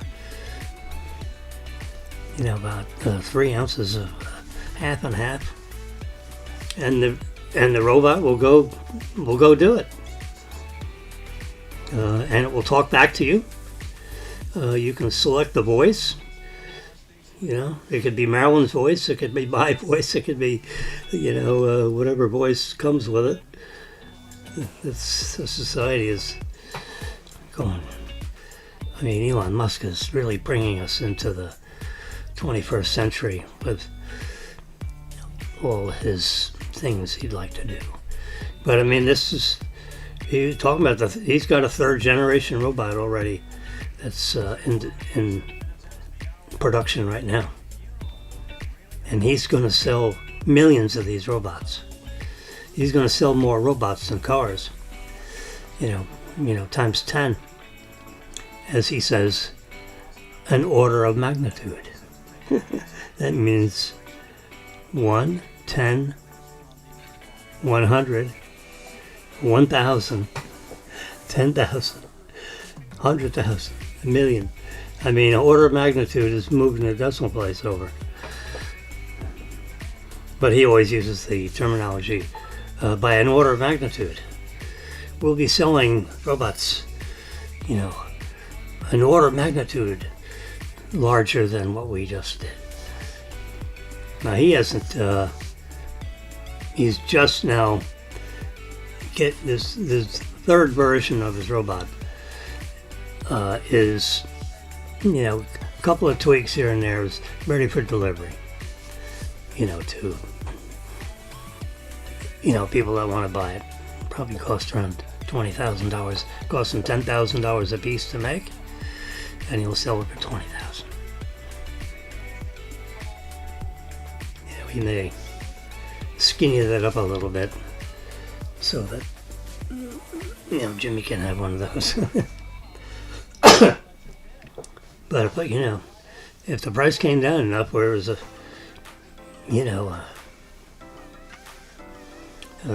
same kind of financing that you get with a lease, and then at the end of 3 years you turn Robbie in and get another one, about the same. That's what we're doing now with Tesla cars. $600 a month for a $50,000 Tesla car.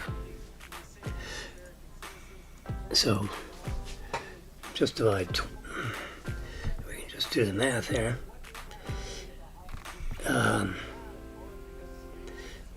What is 20,000 compared to 50,000?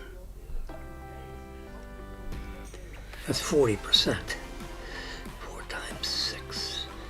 So I multiply that number times the 20,000. Oh no, by the $600 a month we're paying for Robbie for the car equals.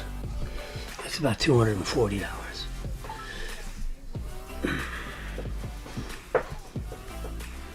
$240 a month to have a robot riding around here. I'd take it. Yeah. So maybe he does it at $200 a month. You know, for the buying public. Brings it down a little bit in price. Because he has competition. But the brain that's in the robot is the same computer, which is a very high horsepower. It's a really strong computer with a neural net and all that stuff. And dual computers on one card. That's the same computer that's the brain of the robot. Exactly the same computer that's in the car. It's designed that way. He said, okay, here's the computer. Now build the robot around the computer. The computer will be in the chest instead of in the head. So if in the head we're going to have a microphone, we're going to have some speakers and a display. That's pretty much all we'll have in the head. But it'll be the shape of a mannequin head. And you can talk to it and the voice will come out of a speaker in the head. So you can talk back and forth. Robbie, go get this. Robbie, go get that. Jimmy, we're almost out of tea. Where is the supply of tea? And I go in there and I'd show where the tea is. And then he'd go get it and he'd add it to the container that we go to every day to make the morning tea. So that's how, and he said that the robot will learn. You'll teach it what to do because every house setting is different. And there'll be instructions on how to train the robot. Can you imagine? Okay, Robbie. Bag up the trash. There's a box there. And we'll fill that up with stuff that we're going to throw out. Here's the trash bag under the sink. You're going to tie a knot around that. You're going to carry both things down to the trash chute and open that door and pull open that chute and drop each thing, and then the robot will walk back, come into the apartment. Can you imagine the people in the hallway seeing this shiny robot thing going into Jimmy's apartment? And he comes in and locks the door behind him. Oh crap. Whew. Oh, I gotta live another 2 years to see that. That'd be an exciting something for me to do, is to play with that stupid robot. Teach it all kinds of things. It can carry about 50 pounds. It's 5 foot 8 inches tall, which is about my height. Can walk 5 miles an hour. And it weighs 130 pounds. So, yeah, let's go a little weight to it. I weigh 170, it weighs 130. You can outrun it. That's what he says. He says, so if you ever get in a situation where he's chasing you, you can outrun it. Oh boy. He said we definitely will not have it because 4 miles an hour is a fast walk. A super fast walk, but just a regular fast walk is about 4 miles an hour. So he can move about 5 miles an hour, which is slower than a run, because you run about 6 miles an hour, maybe 7.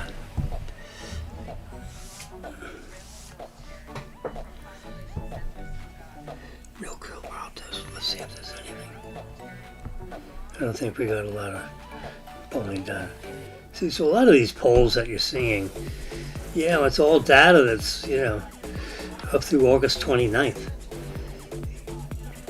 You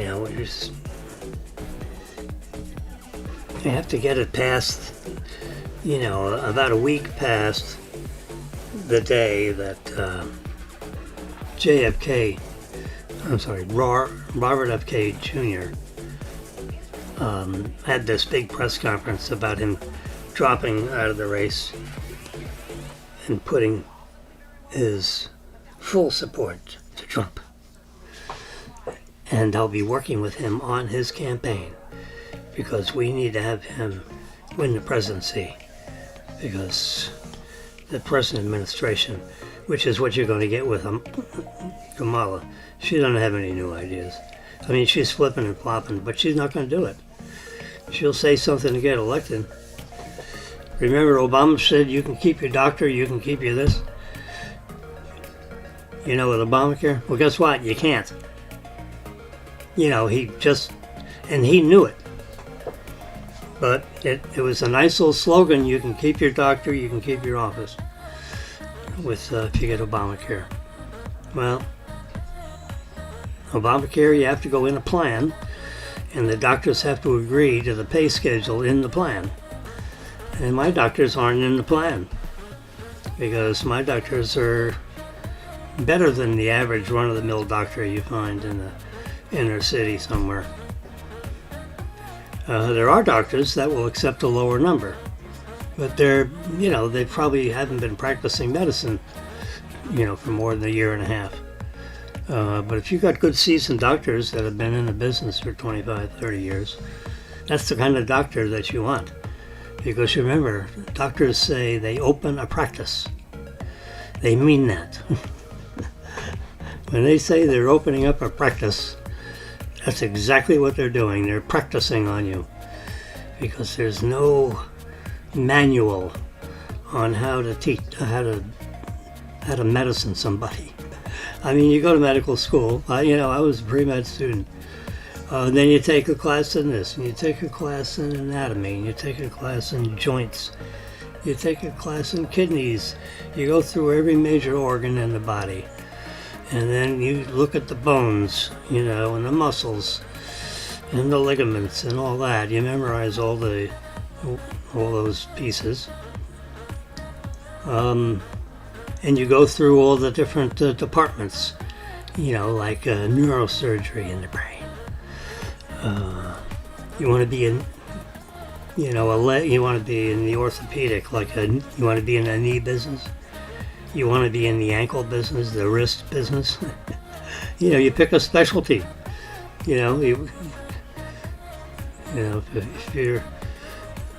your audience is tennis players, you better be elbows, knees, ankles, all your extremities, so to speak. You can be an internist, and then you deal with all the, abdominal and, I was looking up the information on Dr. Odonis. I was actually just looking for the phone number to schedule an appointment. So I figured, let's read his resume since I'm here. And I did.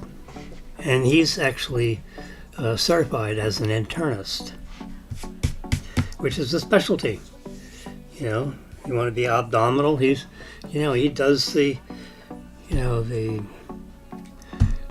angioplasty, which is where they stretch you out in a hospital bed, and they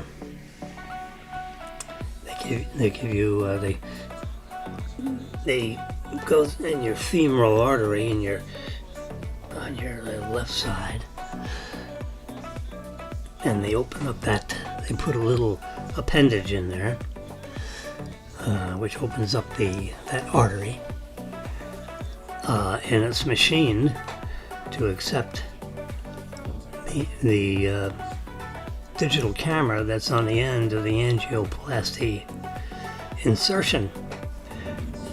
I'm not too sure what they call that, but they shove this thing up your artery, and it goes up in the middle of your chest, and then goes around into, around your heart. And it's taking pictures. And they can, they have a thing that turns, and if they twist it one way, the little head of this angioplasty camera will decide to make a left turn or right turn when it's going through these cardiac veins, arteries, feeding the heart. And it can see if there are blockages and all that kind of stuff. And they do a video as they're sliding this thing up, and says, and all these arteries have names. the upper this and the lower that, and you get a heart chart and you can see, all the different arteries by name.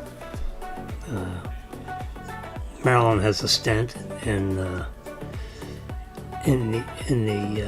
the artery that's called the Widowmaker. It's around behind the heart. You can see it if you're looking from the back. So with the angioplasty, we had a cardiologist that I met because he took my digital photography class. Oddly enough, can you imagine? He scored well. He did good. He was a good student. I had out of a class of 20, you'd have 3 real good students, and then you have a variety of students. Let's say 5 out of 20. Yeah. So I think my very first class was like 12 or 14 students. And I had 3 real good ones, and my cardiologist was one of them. Now, he wasn't my cardiologist when he took my class, but he was Marilyn's doctor. For some reason, she picked him. I don't think he even remember anything of the fact that he was in one of my classes. I've been teaching at FAU for like 20 years, so. He was actually in the very first class. Yep. Teaching him how to spruce up digital photography.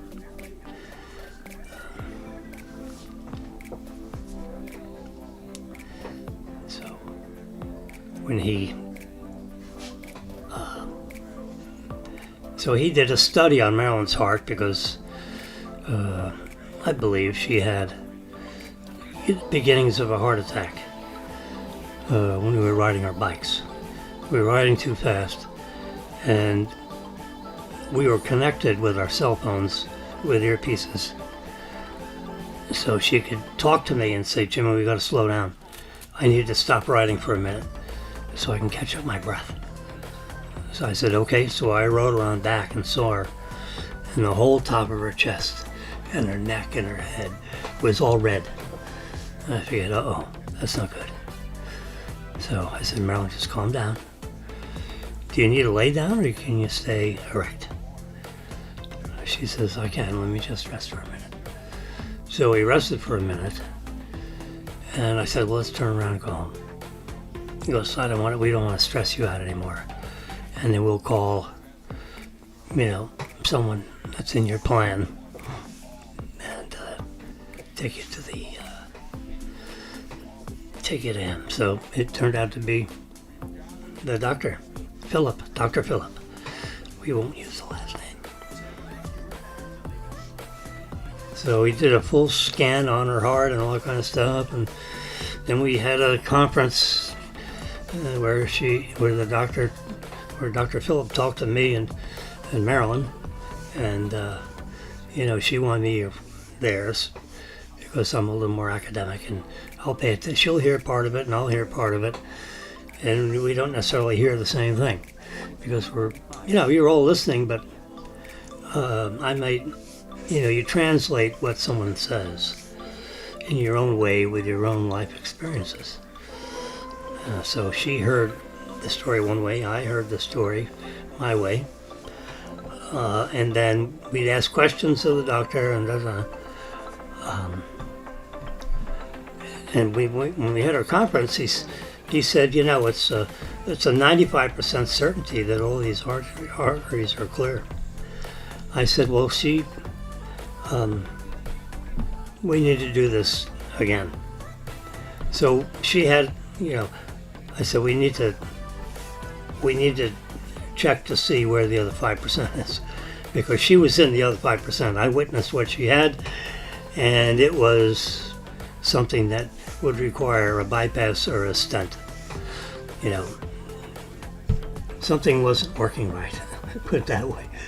And I don't know, I'm not a cardiologist, but I know her external symptoms were exactly what a heart attack describes. And it wasn't one where you fall to the ground and grab your chest. It was a walking around heart attack that she had when riding a bicycle. And she had to stop riding, completely stop and put her feet on the ground or else she would have fallen off. So she rested for about 15 minutes. We rode back home, put the bikes away. And here we are. And you said there's 95% chance that, she didn't really have a heart attack, so we don't have to worry about it. I said, Doctor, I witnessed it. She had an event, so it's in the other 5%. Because she said it's a 95%, so I'm going to take you literally because you're reading it off a transcript, machine learning transcript. So it's the other 5%. So we need an angioplasty. So who's the doctor that you recommend for that in the Book Hospital? So it was the name, I forget the name of the doctor. And sure as hell, in the Widowmaker artery, whatever that's called, in the back of her heart, there was a blockage. There was like a 90% blockage in the Widowmaker. They call it the Widowmaker because the guys usually get that, and then you have a widow left over. They actually call it the Widowmaker because it's behind the heart, and it's often missed. Well, I wasn't going to let it miss, and I don't want to be the widower maker. So they did an angioplasty, and sure as hell, there's a blockage, and it was, when it's over a 70% blockage, you got to have a stent or a bypass, which is where they take a piece of an artery, a 1-inch strip of artery out of your chest, and use that as the bypass artery, and then they stitch it in both sides, or each side of the blockage. They don't cut it out, they just leave it all together and just add the bypass to the circuit, so to speak. So, but they did a stent instead, which is just like it's the size of a spring that you find, in the mechanism that controls these pens. You take your pen apart, I'll show you what a stent looks like. Really, I know what they look like. Stupid spring. They usually fall out. But the spring that's on the tip of your fountain, of your ballpoint pen? That's the spring. But it's made out of stainless steel and has a special coating on it. And it costs like $10,000.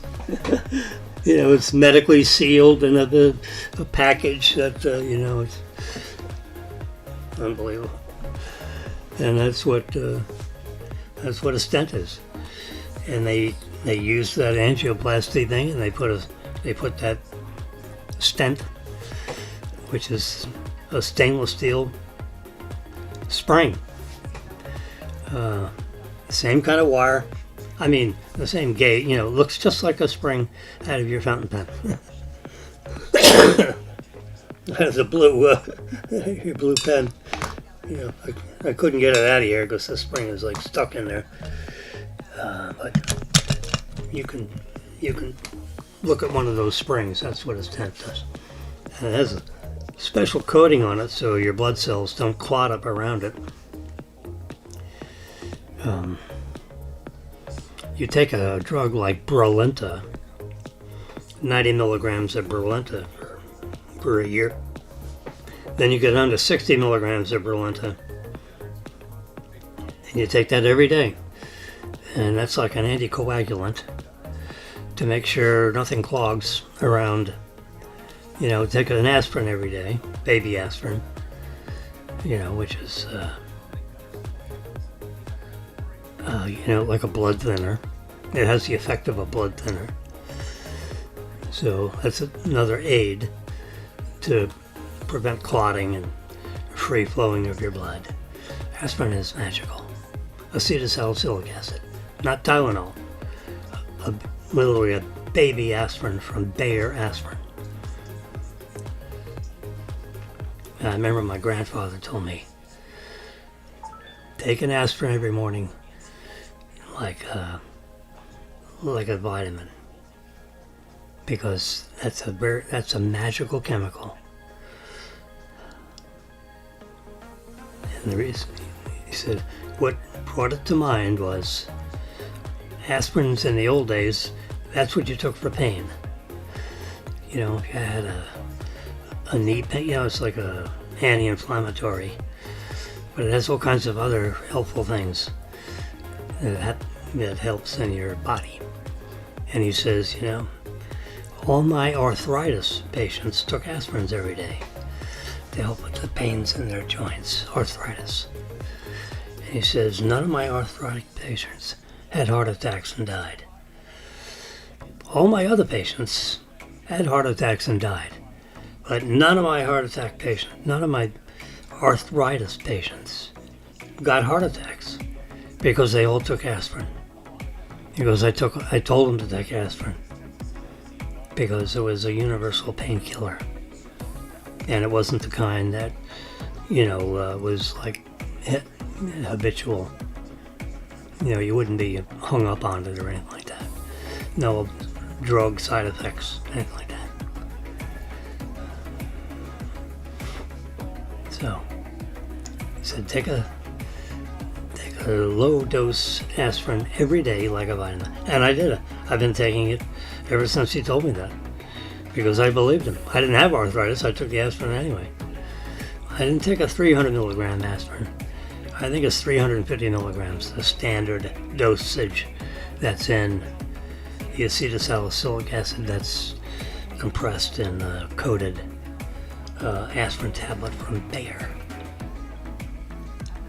So you get a baby aspirin, 82 milligrams. You mix a baby aspirin in like applesauce or something and give it to your 1-year-old. Because, it's hard to tell them to take a pill and swallow it with a drink. They want to chew it up. Because that's the way they've always done everything else. So you get a little older, then they can give you an aspirin and you'll take it. You can get it in a powder, and then you just mix up the powder in the applesauce, and they'll eat it. It might have a little slightly different flavor, and they wrinkle up their nose and eat it anyway. Yep.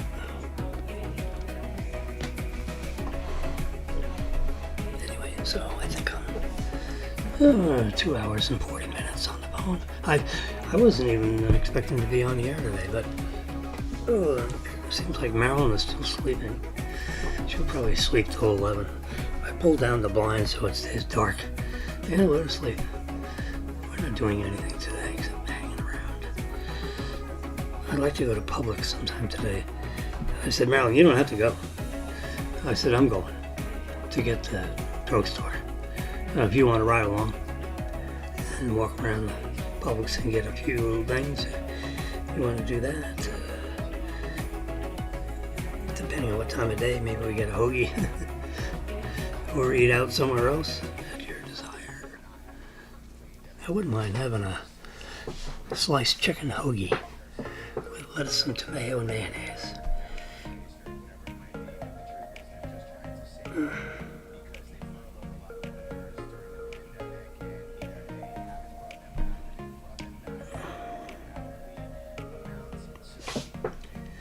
So,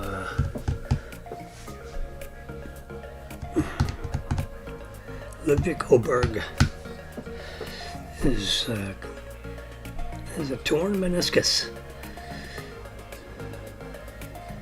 His golf has been hampered by his knees.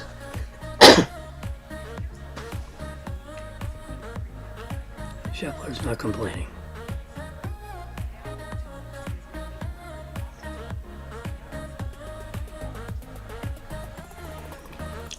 My Tesla is saying, keep your app running. Because I have it, yeah, look at that. Yeah, I had the app. I logged in all my computers. They're all paired with the car. So if I forgot my, if I lost my card, the key on a Tesla, I happen to have it right here inside this.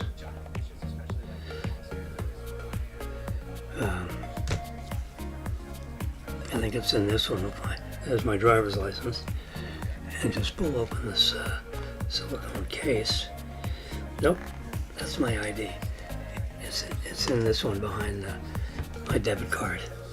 So if I want to get in the car and forgot my phone, I'm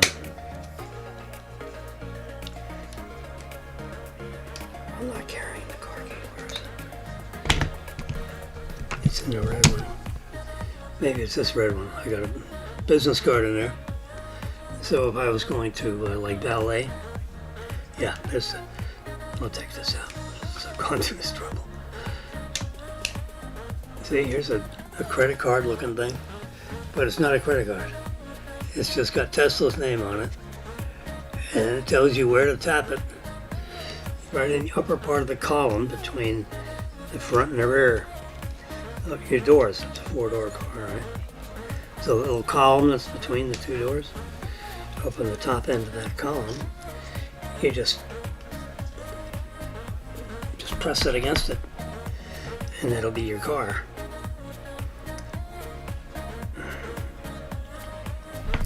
What's this one? What do I have behind this guy? Is a, yes, I need to switch up what's in this one. So that's my. So your phone is your key. That's the trick. But you can also you can use this key. This is what you get when you buy the car. They give you one of these. Marilyn gets one, and I get one. This black card has Tesla written on it. It's in a nice black envelope, a sturdy kind of paper material, and that's your key. You put that in the middle of your console, behind where the shifter would have been, between the seats, and then you log your phone in because you want your phone as your key. This is just backup.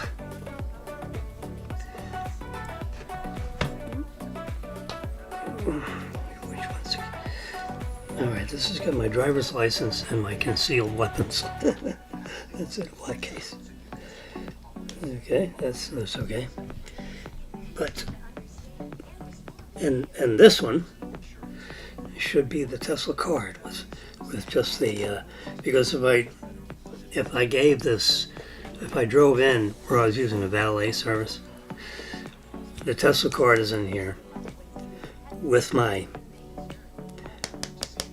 business card. So that's my business card. It's got the same logo as on here. I designed that 40 years ago. Look at that. It's like a digital camera with a tripod. I did that even before they had digital cameras. It's just logo.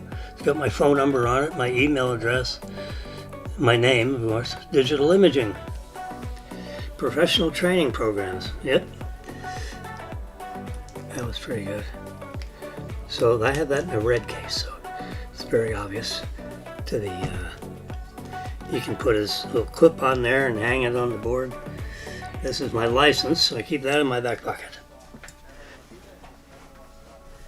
And then this other one, with my debit card, should be in a black container, not a red container. So I'm going to swap those. Because the red one is always the Tesla one. So, alternative credit cards and so forth, I put in this. And with these new debit cards, you can just tap it on the register.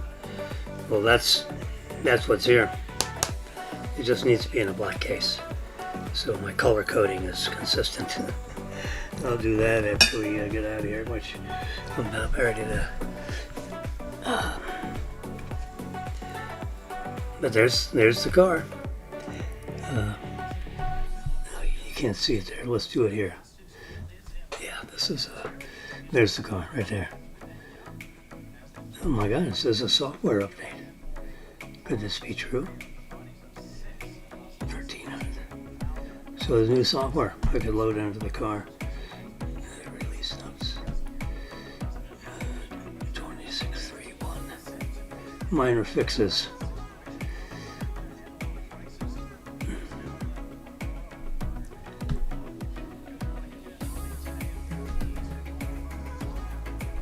And software update. Of course, I can verify that on the phone.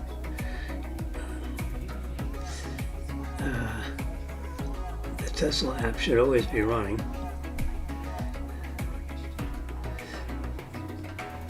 Yep, software update. So when I go to Publix, I'll download that software update. Whoops. We don't have a...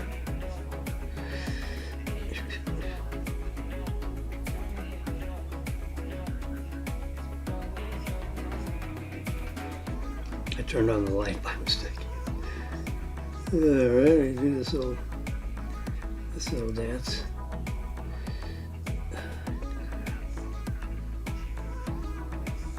There it is. Turning off there's a light here. Went on by mistake. Okay.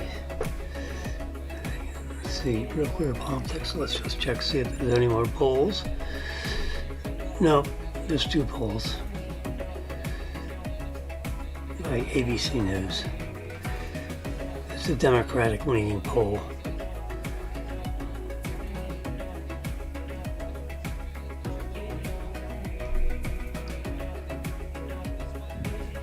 I think Robert F. Kennedy Jr.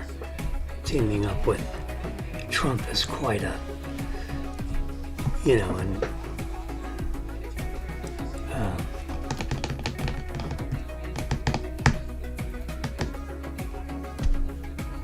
now he's got 2 Democrats on his team that are advising him.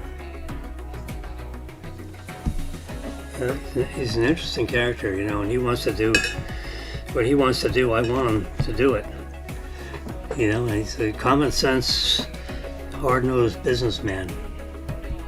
And if you don't do it right, you're fired. That's his favorite thing. You're fired. He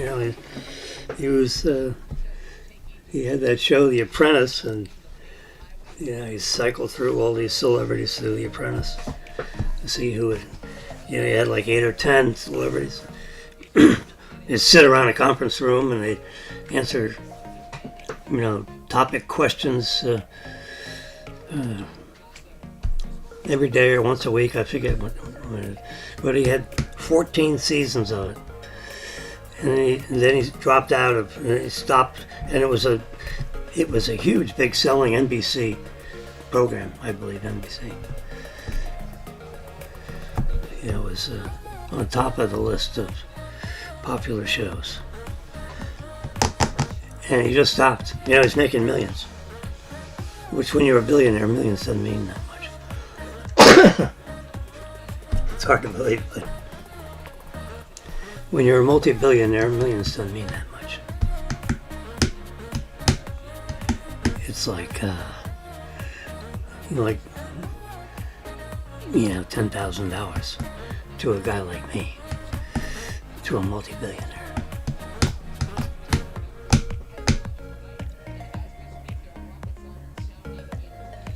Hostage. All this meeting about the hostages. If they got 130 names, I think, of hostages that are still missing. I'll bet you. Do you really think Hamas fed, bathed, and had services for toiletries and all that? Going to the toilet, I mean. So you have sewer service. You got all kinds of. A human being requires a certain amount of, not much. I mean, it can be a bad camp. Yeah. But still, you go to the bathroom, once a day or twice a day. Well, you got to go pee somewhere. And then you got to go poop somewhere, assuming you ate something. You got to eat something eventually, or else you got to be skinny to death. Anyway, 6 people died. I mean, 6 that we know of. But I'll bet you, they say they have 130 left.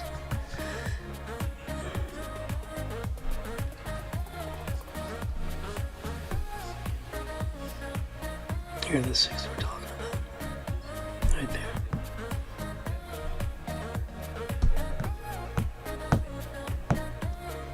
They just had 6 dead bodies that the Israeli Defense Force located in one of the tunnels.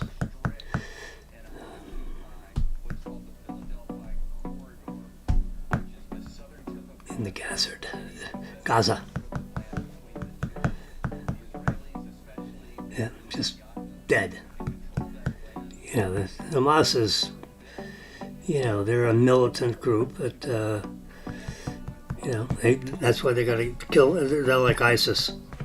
They're like the Arab. You got the Jews and the Arabs, right? They hate each other after World War II because the Arabs were living in the whole area where Israel is. And after World War II, they said, all you Arabs get out of here, and we're marking off this territory for Israelis. Well, the Arabs didn't like that. And they've been fighting it ever since.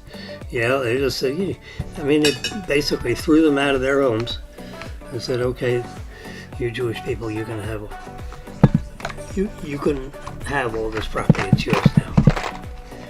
And the Israeli, and the Arabs went nuts. I don't blame them. It was a stupid arrangement by the UN, and it's the people have been marching around shooting each other ever since. Well, Hamas is a very special mix of that Arab community that's a militant group, and they murdered like almost 2,000 people.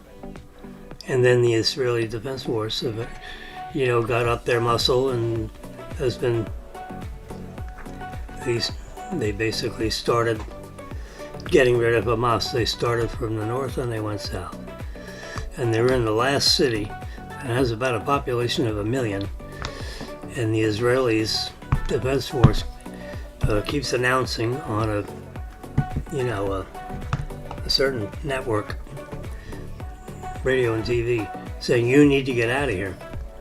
You need to go.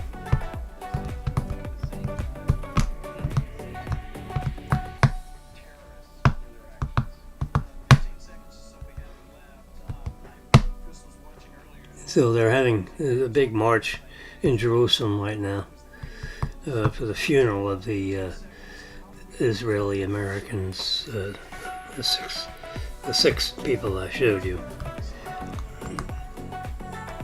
that are on display right now on the left side of my screen. These people right here.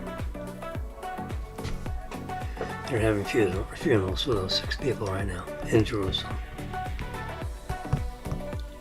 They don't put their bodies in refrigerators for 2 weeks. In 48 hours you got to be put in the ground. That's the Jewish funeral program. In 48 hours, it's in their religion. You must do it.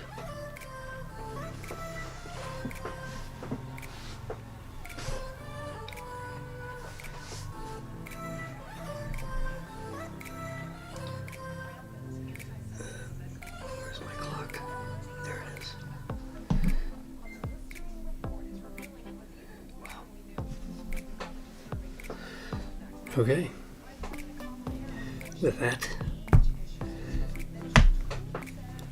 very slight celebration of these folks,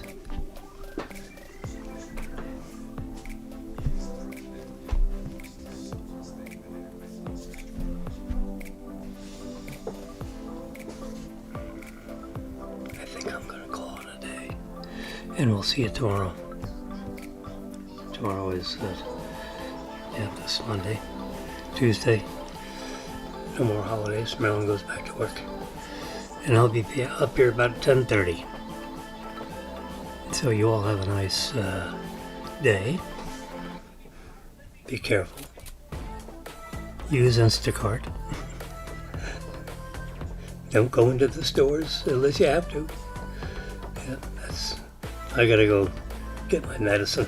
Other than that, I wouldn't be going to Publix. I don't know when the drugstore opens. This is Monday. I'll have to look it up. Let's see what time they open. Other than that, you all have a nice morning. It's 12 minutes after 10 in the morning. This is my early morning edition. I got up about 5:30, 5:45. Got all my little morning chores done. I figured, well, let's get on the air and talk to you guys since Marilyn is still sleeping, which is a good thing. It's a Simulcast, Facebook Live, YouTube Live, and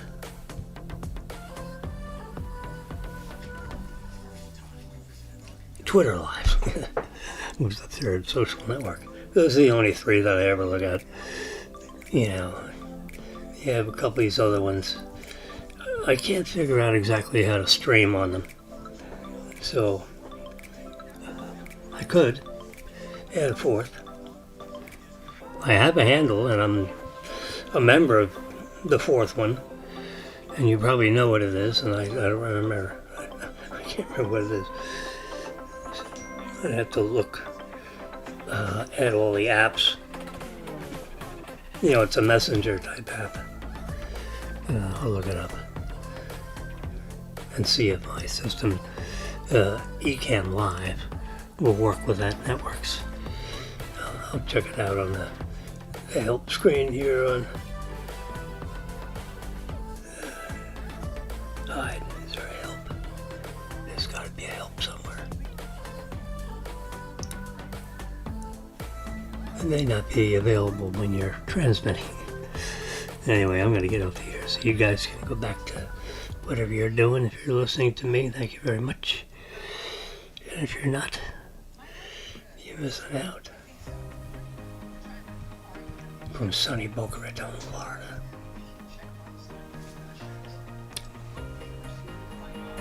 Good day.